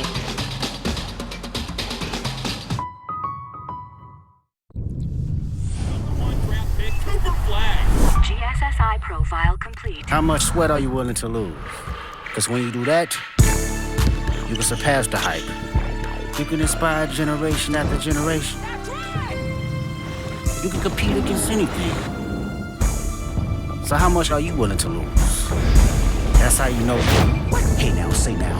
How much you willing to win? Hey now, say now. Hey now, say now. If the Colonel knew we waited this long to bring our tangy, smoky KFC Original Honey Barbecue back, he'd be, a little upset. I'll get the mop. The Colonel lived so we could chicken. Back because you begged for it. KFC Original Honey Barbecue. Familiar faces square off in MSG. In the city of stars, Wemby looks to shine. Victor Wembanyama, a figment of our basketball imaginations. But all eyes are on the Lake Show. Timberwolves Knicks, Spurs Lakers, Wednesday. Let's take a look at today's proven performance brought to you by Goodyear. When we talk about tempo, SMU can go about as fast as anybody in the country. This is a long completion down the field to Matthew Hibner from Kevin Jennings. And just look at how long it takes them to run the next play. Jennings gets the completion. Hibner throws it back to the umpire who sets the ball. And then 13.3 seconds later, they've got the ball snapped and get an easy completion. That tempo, not only does it wear down the defense, it forces the defense into really simple calls where you can have easy pitch and catches after long games. So it's been a little bit of a equalizer at times today for the Mustangs. This will go through the back of the end zone, 1st and 10 from their own 25-yard line.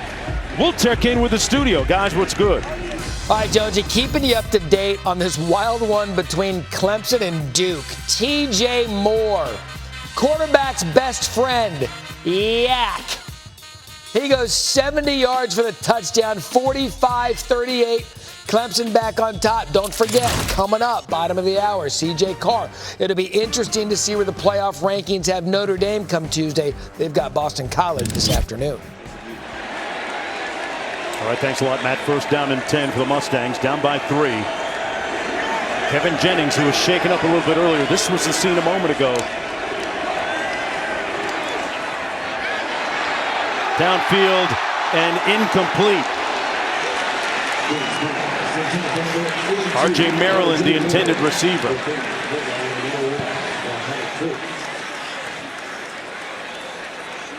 Jennings appeared to put it right where it needed to be. 2nd down and 10 coming up as a result.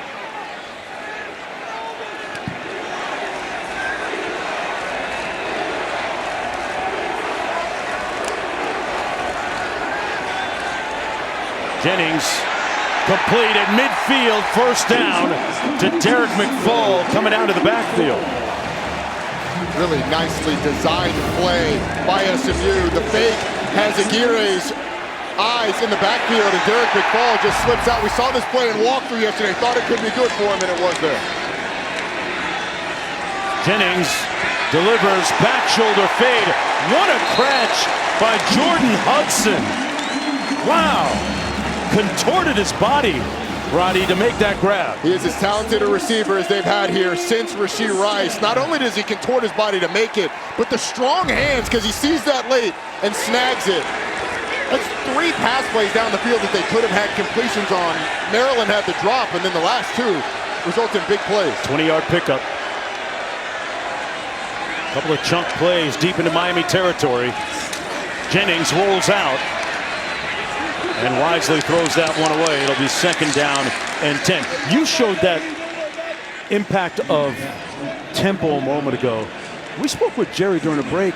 He was saying there are times where an offense can go too fast. Yeah, you have to let that center judge, who is the referee that holds the ball up, spots the ball. You have to let him get deeper than the deepest. And sometimes, if he's not deeper than the quarterback and the running back, that could be too fast. Jerry McGinn, our rules analyst, telling us that could be a penalty on SMU. It felt like, I mean, Jerry's going to have a more keen eye on whether or not it's been close since, but it's felt like it hasn't been as close since. Keep an eye on that. Jennings, little sidearm delivery complete to the 21-yard line. Catch by Hibner.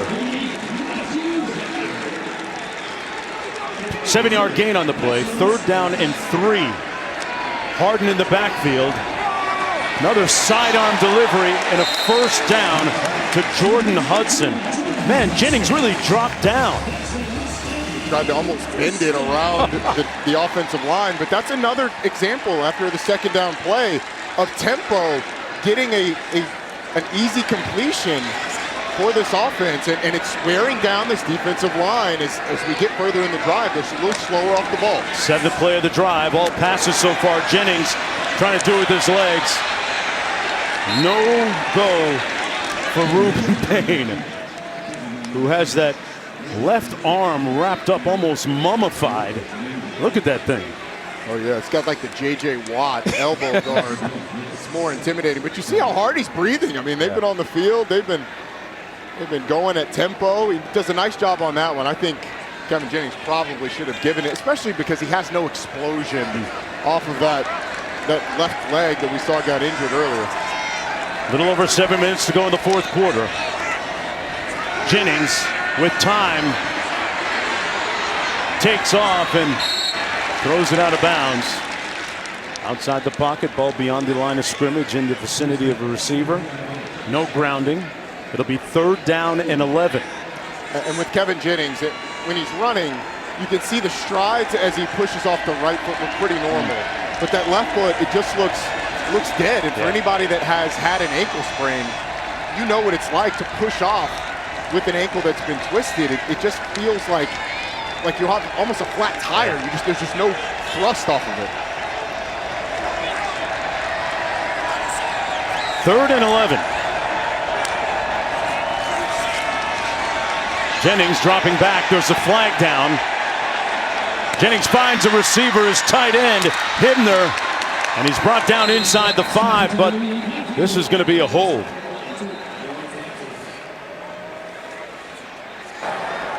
Holding, offense, number 59. 10-yard penalty, replay 3rd down. P.J. Williams called for the hold on Marquise Lightfoot. P.J. Williams right there on the edge of your screen. He gets Lightfoot wrapped up and then slings him to the ground for good measure. Kevin Jennings actually created a nice play there. P.J. Williams stating his case. Not a lot to argue there, P.J. From the 25 now. It'll be 3rd down and 21. Well, within field goal range. Just about to say, the thing that you can't have here, Mark, is a sack that pushes you back further.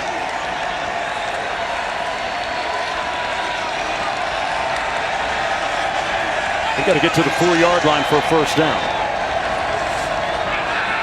Double throw coming up. Double pass. Brinson incomplete. And Miami's defense had that deciphered. Ruben Payne got a piece of that pass. Almost threw that thing right to Ruben Payne. How about that? He short-armed it a little bit. I'm not sure where he was going with the ball. He had Kevin Jennings out on the boundary, and Ruben Payne was by far the closest person to it. That was dangerous. So Sam Keltner will come in and try and tie this game from 42 yards out. 10 of 14 on the season. Made one earlier from 43. This for the tie. Wow, that was close. And he missed it. He missed it.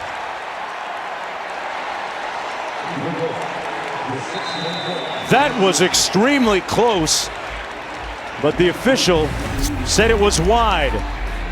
In a game of literal inches, he missed it by that much.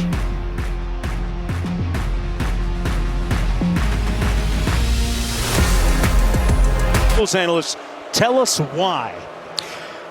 The field judge makes a great call on this. By rule, the complete football must be inside of the uprights. It cannot go even one piece of the football cannot be on top of that upright, and it appears it goes directly over the upright. It's a great call. No field goal. So the complete ball must be inside the upright. Yeah. In the aftermath, Miami football, 6:24 to go, up 3.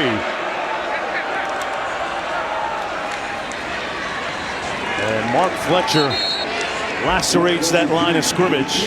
Good for about 5 yards. This is where this Hurricane offense is built to milk clock and move the chains, Roddy. This offensive line, this is their time of the game. It is time to move people against their will and hand the ball to Mark Fletcher and just drain the life out of this ball game. And if you can do that and get a touchdown, it's going to be really hard for SMU. SMU's going to dedicate a lot of bodies to stopping the run. Both teams with 2 timeouts remaining. Carson Beck pulls it complete to Malachi Tony. Good for the first down at the 37-yard line.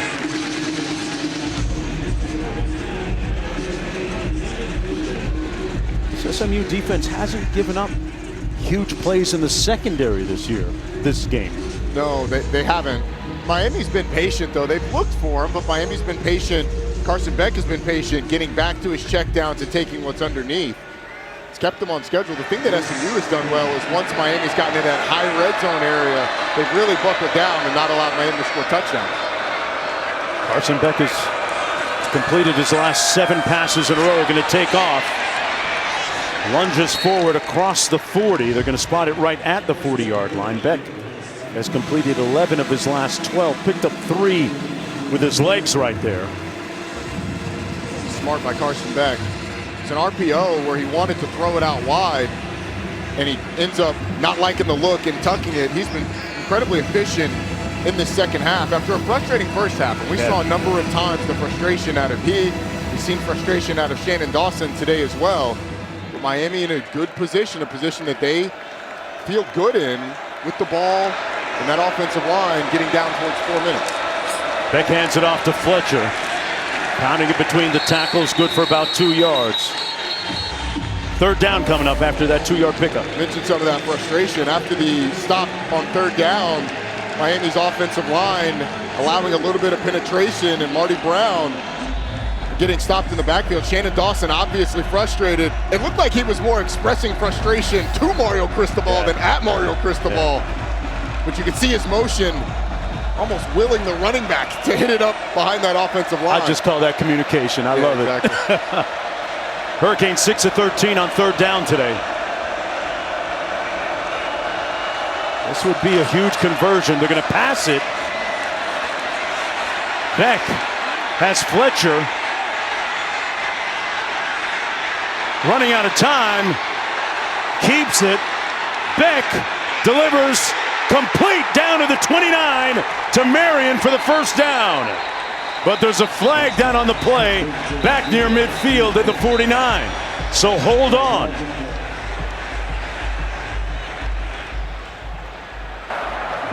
Ineligible player downfield. Offense, number 78. 5-yard penalty. Replay 3rd down. Wow, Beck had all kinds of time to survey the field before finding Marion, but it all come back. Well, it's okay initially. Go ahead and roll it, guys, because Carson Beck starts to scramble. And there's just an eternity of time as he goes and goes and goes, runs out to his left, and now those offensive linemen start to creep downfield. And then right there, you got an offensive lineman 5 or 6 yards down the field. Carson Beck comes back around. Offensive lineman still past the first down marker when he throws it. And that's why you get called for illegal downfield. Like Lamar Jackson there buying time with Patrick Mahomes. He's moving. Man was on his bicycle. 3rd and 10 now.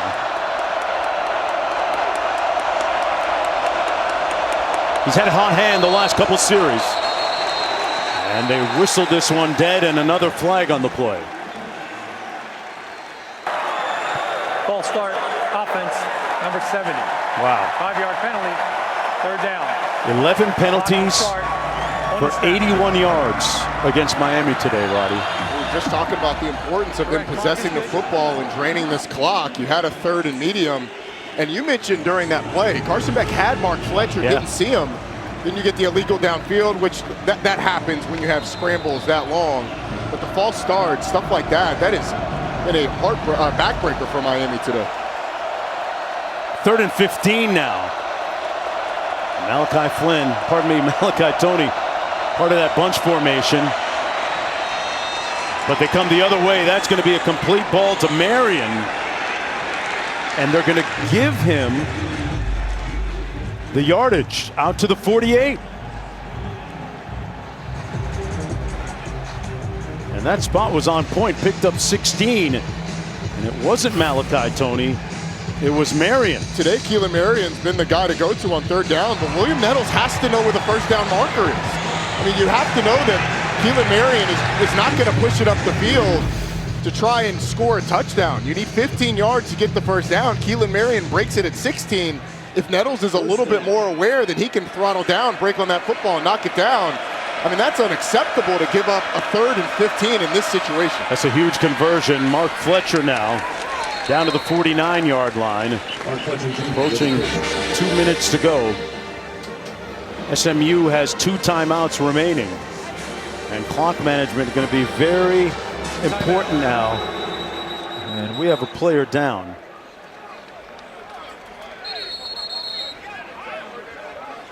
We'll get some information on that in just a moment.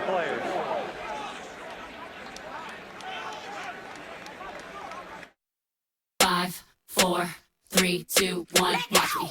Level up. Football is presented by Serve Pro, the #1 choice in cleanup and restoration. An emotional day for the Miami Hurricanes and the SMU Mustangs, resonating on the sidelines as well with members of the coaching staffs, respectively.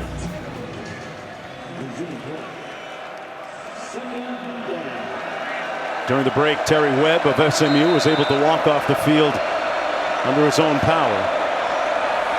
Marty Brown in the backfield for the Hurricanes.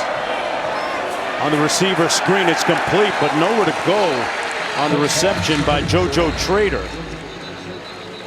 Hey, here's our Monday night Week 9 football matchup. Cardinals squaring off against the Cowboys. 8 Eastern on ABC, ESPN, ESPN Deportes, and the all-new ESPN app with Peyton and Eli on ESPN2.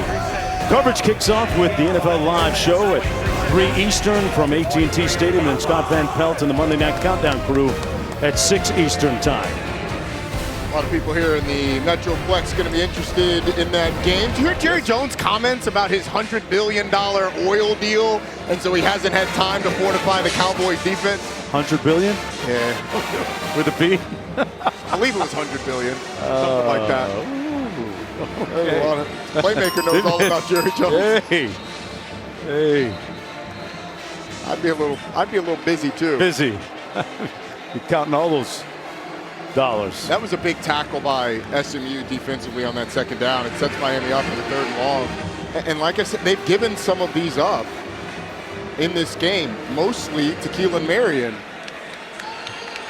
See how SMU plays this from a coverage standpoint, as Marion has been the go-to guy, but Malachi Tony always dangerous. Or does Miami opt to run the football to make sure that you drain it down to the 2-minute timeout? Beck has completed his last 9 passes in a row. 3rd and 8.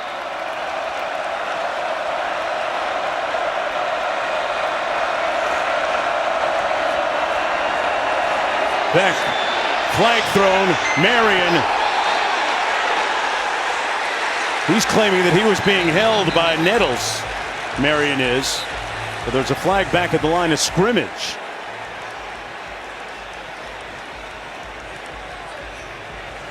Let's sort this out.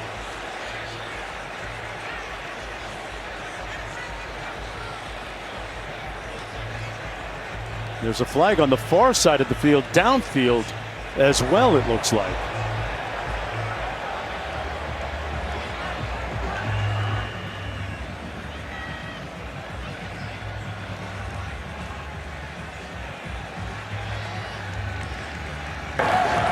There is no foul for defensive pass interference. However, holding, offense, number 61.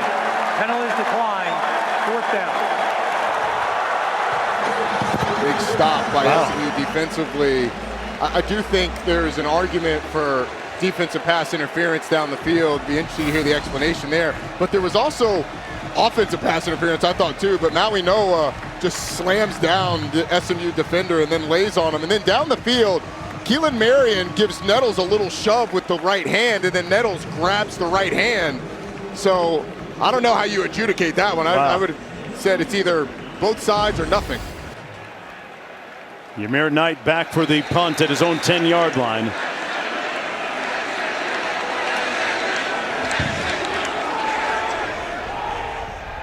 Calls for the fair catch. SMU's got 90 yards to go, or at least just getting into field goal range. Let's bring in Jerry McGinn. Tell us about how we break down that last sequence, that last penalty, Jerry. The defensive pass interference pickup, that looked like it should have been left down. That looked like there was a lot of contact, a lot of hand grabbing by the defense. So it was be very curious as to why they did pick that up. So Jerry, did you see the shove by the offensive player as well? I mean, it does look like, there's more on the defense. You can't see the right arm. I did think the right arm of Marion went into the defender. Did you see that as well? Well, it was slight, but it wasn't really that much of an extension. Okay. So I would leave that go, but the defense was definitely grabbing them. Yeah, it would have been offsetting, and Miami would have had another chance. SMU without any timeouts on the receiver screen, complete to the 17-yard line. Romello Brinson, the former Hurricane, 2nd down and 3 as we hit the 2-minute timeout. Hurricanes have 2 timeouts remaining. SMU doesn't. When I say it's a nail biter, I mean it in a literal sense. So does Michael Irvin. Back after this. 2, please. Make that 3 with the Capital One Saver card. You earn unlimited 3% cash back on dining and entertainment. 3% cash back on salty, 3% cash back on sweet. You know this movie's 3 hours, right? Good call. Are you in this one? Yeah, I'm in this one. Get your tentacles off my 3% cash back. Oh, perfect delivery. Oh, what's in your wallet? At IHG Hotels and Resorts, you can simply arrive or make an entrance. Stick to the agenda or experience something unexpected.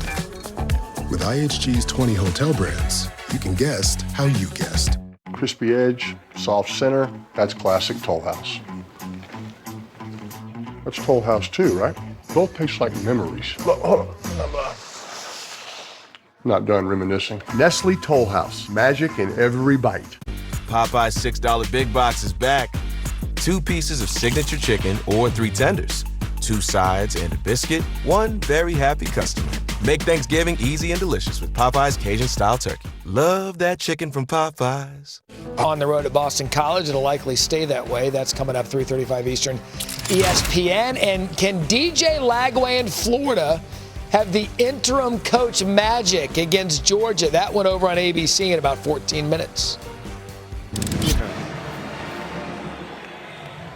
All right, back here in the 4th quarter, 2 minutes to go in the football game. 2nd down and 2. A little bit of a head scratcher for Michael Irvin and the Hurricanes, finding themselves in another tight game for the 2nd time in 3 weeks. Harden in the backfield for the Mustangs. Pass downfield, and it's caught by Hudson. Wow, in traffic, fighting off Ethan O'Connor for the 1st down. Ruben Bain is bearing down on Kevin Jennings, who throws up a prayer that's answered by Jordan Hudson. The talented receiver goes up and snags it and has the wherewithal to get out of bounds to stop the clock. They don't have any timeouts remaining. Will Sam Keltner get a chance at redemption after missing a field goal a moment ago? Miami bringing pressure. Jennings. There seemed to be a little miscommunication there with Romello Brinson. It'll be 2nd down and 10. Stops the clock with 1:47 to play. Kevin Jennings has done a good job of getting the ball out before the pressure has gotten to him. He's also done a really good job of scrambling to avoid sacks. But that is going to be the #1 thing. You cannot take a sack in this situation, have the clock running, and a loss of yardage. Brinson split to the top of your screen. Mustangs without any timeouts left. Deontay Scott, the nickel, showed blitz just a second ago. Here he comes. Got to Jennings and sacked him back at the 38-yard line. As you pointed out, Roddy, Deontay Scott and Bain had a meeting at the quarterback. Well, they kept on the blitz, and T.J. Harden just whiffed on the block. And then you have Romello Brinson kind of loafing back to the line of scrimmage. 3rd and 19, no timeouts. Underneath, out of the backfield, it's to Harden. Brought down by Jacoby Thomas. 4th down coming up. I wonder if Miami takes a timeout on this big 4th down, or to get the look of the formation, or do you do it with everybody scrambling? They've got to get to the 43. Jennings drops back, and they blew it dead. And we're going to have a flag on Lightfoot. It looked like he tried to hold up Jennings. Well, they blew it dead because the timeout was called, but he didn't pull up enough and ends up clobbering Kevin Jennings. He's trying to pull up, but was called by Miami. Dead ball, personal foul, unnecessary roughness, defense, number 12. Wow. 15-yard penalty. Mario Cristobal is incensed, irate on the sidelines. Well, so watch the two defensive ends. You got Ruben Bain on this side and Lightfoot on this side. Ruben Bain pulls up before Lightfoot does, and I think that's why this penalty is called. Bain pulls up, Lightfoot still goes into the quarterback, so it's bang, bang. But when you have the defensive end on one side stopping the rush, Ruben Bain hears it and stops. Marquise Lightfoot does not and ends up hitting the quarterback. That's why I think this is called, because we didn't hear the whistle initially. No. So I understand why Lightfoot would continue, but it's pretty damning evidence when on the other side, Ruben Bain stops rushing and Marquise Lightfoot continues to pursue. We don't know for sure if he saw his teammate pull up, though, right? No, but if Ruben Bain pulled up, then Ruben Bain heard the whistle, which means the whistle was out there. And that was on a 4th and 9 play. Wow. That's going to give SMU an automatic 1st down. And so, yes, Lightfoot would not have seen Ruben Bain, but Ruben Bain heard the whistle. Could hear him, yeah. There was a whistle. Great point. Hey, our Week 10 ACC Network football lineup continues this afternoon, 3:30, Pitt, Stanford. Then Florida State hosts Wake Forest in Tallahassee at 7:30. Both games available on the all-new ESPN app, which you can watch anywhere. Right now, SMU on the fringes of field goal range. With a little over a minute to go, Jennings broken up at the 33-yard line by Deontay Scott, intended for Hudson. Remember, the Mustangs don't have any timeouts remaining.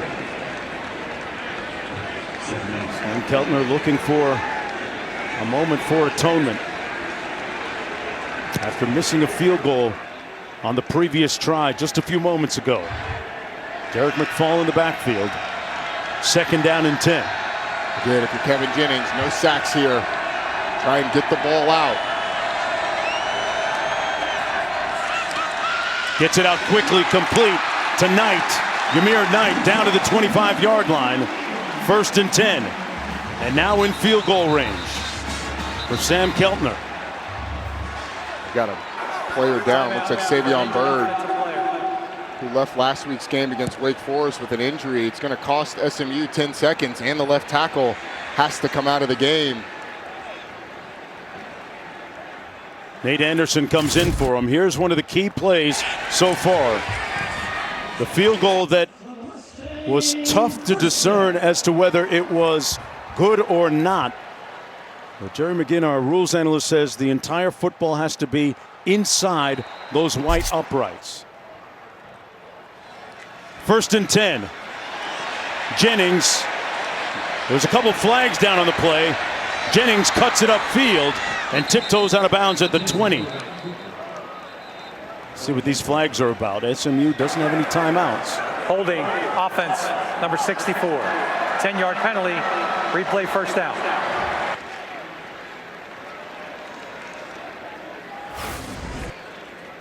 Yeah, it's the center, Joshua Bates. They put Ruben Bain on him, and yeah, that's all you can do is grab him around the neck. I want to make a correction, Mark. I said that the injury was going to cost them 10 seconds, but because of the first down, it doesn't cost them because the clock stops on that first down. It's been a point of contention with the Miami Hurricanes coaching staff to the point where they have communicated with the league about Bain being held going back several weeks now. Just on the fringes of field goal range now. 47 seconds to go, 1st and 20. Jennings with trips and a bunch formation at the top of your screen. Throws it up and incomplete for Ymir Knight. Keontae Scott, the omnipresent DB, in on coverage for the Hurricanes. Stops the clock with 42 seconds to play. Keontae Scott's had himself a day. He's been all around the football. Now, what does Corey Heatherman dial up here? Do they decide to be aggressive? This isn't a big pressure team with more than just 5 because those defensive linemen are so good. But Ruben Bain is the one you need to watch for.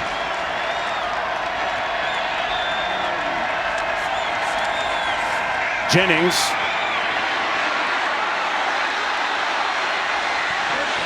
Tiptoes out of bounds at the 32-yard line. Back within field goal range, picked up about 4. 35 seconds to go.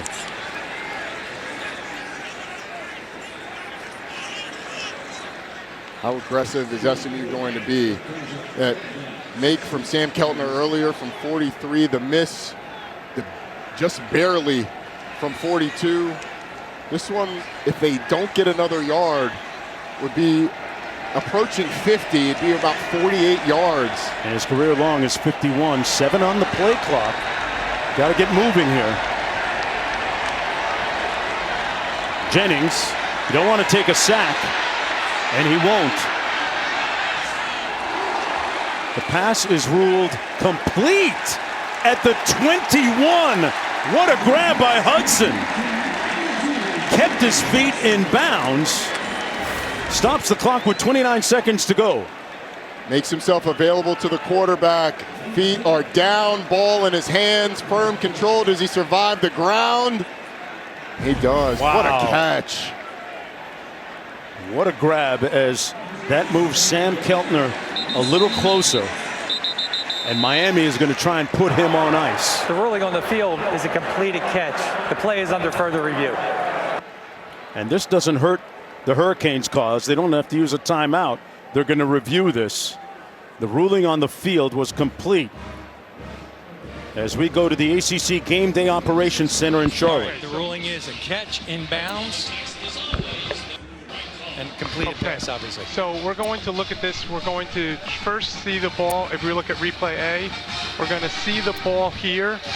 Then keep going, keep going, keep going, keep playing it. Play it in real. It's TV slowing it down, Mark. Oh, this is TV slowing it down. Yep. So we're trying to identify when he's bringing the ball in to identify control. Okay, so we're going to try to be able to get a real version of that live view. Replay C from up top. So if you see 25. Here, you're going to see now that we have control here. Still have the right down. He has that right foot down. He brings it in and his hands come off it. And then his hands come off of that. So, but we have to have control first. And now he's going and bringing the ball in. So he has control with that body part down. Would everybody be in agreement? Yes, sir. Yes. And then he's bringing the ball in. So we have a completed catch. Now I'm just checking to see, let's check to see the yard line, make sure that's accurate. 20. And we have the 20 and he's bringing it in. The ruling on the 21. field. And you have the, excuse me? The ball's right now says 21. Okay. 21. We don't have to be able to overturn that. The ruling on the field is upheld. Yes, sir. Okay, so the ball is good where it is. The ball is good where it is. Okay, ruling is upheld. Thank you. And the clock is good. Got it. After further review, the ruling on the field is upheld.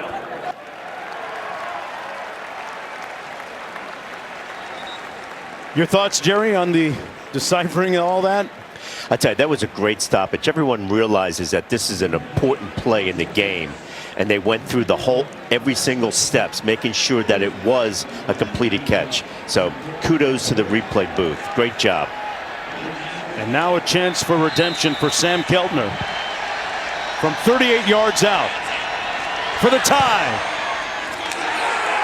This time leaving no doubt. And we are knotted at 20 with 25 seconds to play. The Hurricanes with one precious timeout remaining.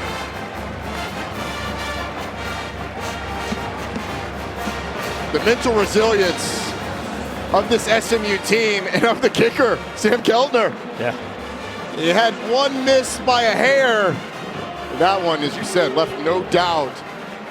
Miami's got 25 seconds left, one timeout. I mean, we've seen miracles happen. We'll see how aggressive they are. But SMU, the great drive and the mistake, another penalty by Miami. It was bang, bang, maybe a little controversial on the roughing the passer, the unnecessary roughness, but nonetheless, it was a penalty that got SMU off of that 4th and 9.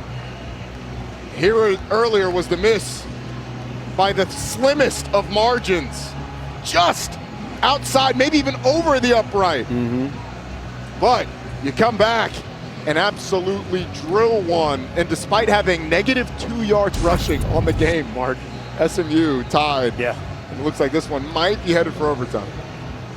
Numbers are kind of crazy to figure out when you talk about their rushing total, but here we are tied at 20 with 25 seconds to go. Keelan Marion and Tony Johnson back deep for the Miami Hurricanes. Marion was one of the top kick returners in the conference last year at BYU, but he will not take this opportunity. It'll be 1st and 10 from the 25. What a day on homecoming here in Dallas. Back to the studio. Yeah, Jonesy, just want to give those Notre Dame fans an update that we've started that game over on ESPNU against Boston College. So when this thriller between Miami, SMU ends, we will bring Notre Dame, Boston College over here to ESPN, but it's currently on EU. So programming, doing a little scrambling, which is good news for us. Tie football game, Miami with the timeout left from their own 25, and they're going to play for OT.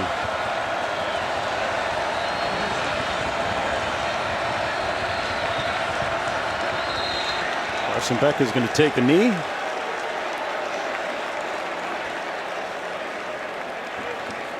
And that'll do it for regulation. Free football. If it's free, it's me, Roddy. You already know. Miami came into this game as a double-digit favorite. And we are knotted at 20 apiece. The end of regulation. And this is the second meeting all time between these two schools. In the biggest game here at SMU going back to 1983. And they have risen to the occasion. Back with overtime in just a moment.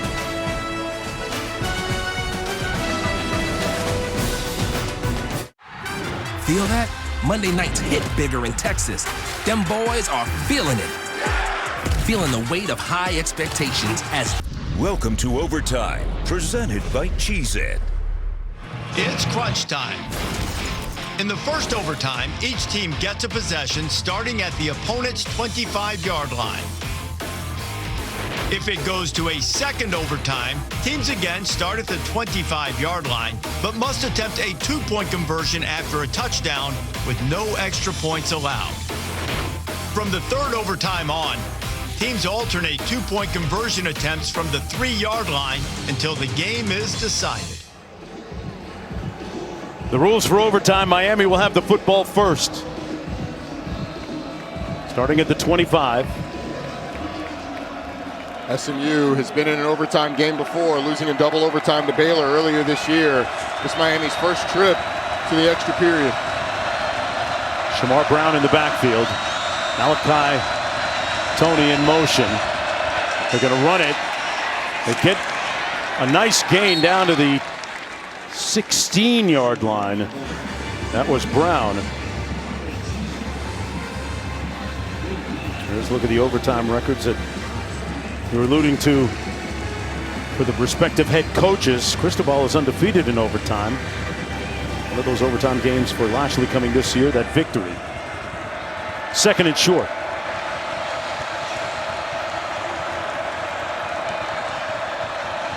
Tony, the middle receiver. On second down here, they're going to give it to Brown again. And Brown picks up the first down. Stopped up shy of the 10-yard line. First down and 10 Miami.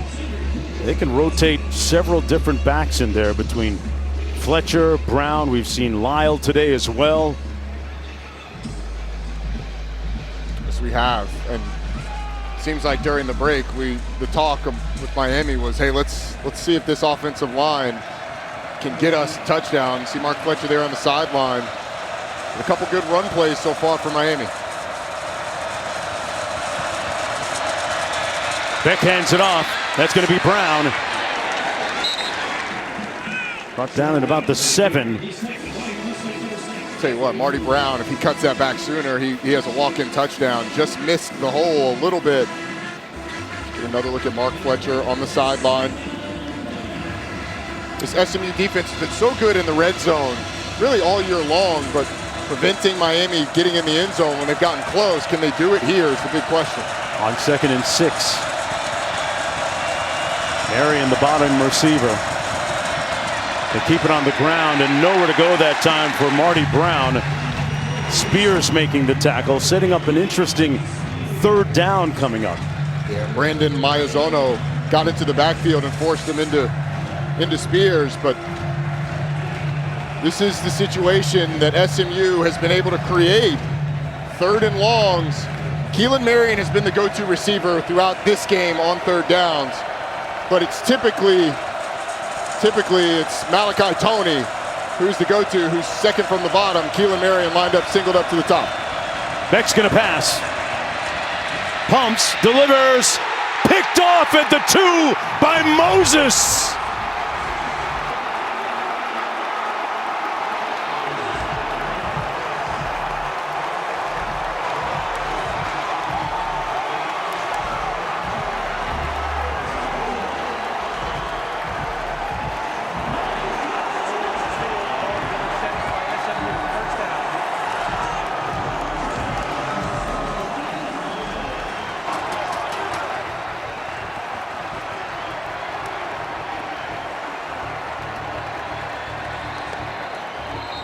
The interception plague rearing its head again for Beck. Ahmad Moses is right here, and when the receiver goes in, his eyes then go to Malachi Tony. And what Tony does is he starts to work outside and then back in. Ahmad Moses sees it, but Tony starts to go up the field into the end zone. Carson Beck thinks he's going to continue straight down the line, and what that allows Moses to do is cut underneath the route and intercept that football.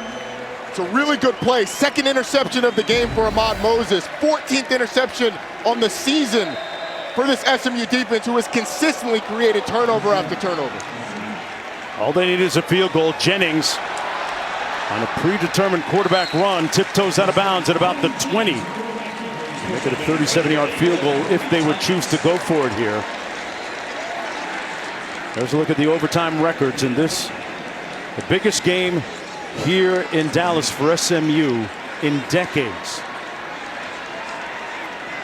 You have to go back to 1983 to find the last time SMU defeated a top 10 opponent. If SMU is able to punch it through the goalpost or in the end zone, it feels very familiar in November for Miami. Harden on second and 5. Brought down shy of that line of first down marker by Akeem Mesidor. 2 straight seasons where Miami's gotten off to hot starts with a lot of promise, college football playoff potential. Last year, losses to Georgia Tech and Syracuse, 2 of the last 3 games derailed that. They ended up being the second team out of the college football playoff. And here they are with SMU with the ball. A score wins the game, and Miami college football playoff hopes would be on life support if SMU is able to convert for either a touchdown or a field goal. On 3rd and 2, Jennings hands it off to Harden. He's going to pick up the first down. They'll move the chains. Miami's got to hope that they can, if they get another opportunity, can create some kind of turnover, punch the ball loose, whatever. You are doing anything you can to get the ball out in this situation. SMU is not going to put the ball in the air. It's going to be all runs. Rhett Lashley likely telling Kevin Jennings in that headset communication, remind everyone before every single play, ball security. And if you get held up, if you get wrapped up by a Miami defender, just get to the ground as soon as possible. On 1st and 10, Jennings hands it off. Harden inside the 10, down to the 8-yard line. 2 hands on the football for TJ Harden, senior out of Los Angeles. 2nd down and 4. Feels like SMU wants to end this thing with an exclamation point. Sure looks like it. Power on that offensive line. Finding gaps. TJ Harden running hard. Mario Cristobal hoping for some sort of Miami miracle.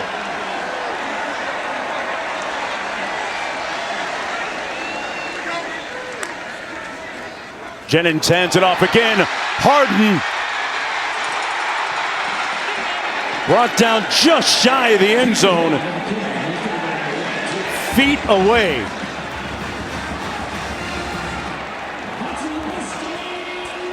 First and goal, SMU. Well, Miami slanting the defensive line this way, and Matthew Hibner gets a great block here on the edge to allow TJ Harden to cut back. And then it's just the power of the running back breaking a leg tackle, getting them down inside the 1-yard line. SMU on the verge of history. Harden, trick or treat, Dallas. SMU wins.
SMU with the upset of the Miami Hurricanes, improving to 6-3 on the season. The biggest win for the program since 1983. Coach Lashley victorious against his previous school. And Miami's playoff hopes on life support. So long from Dallas.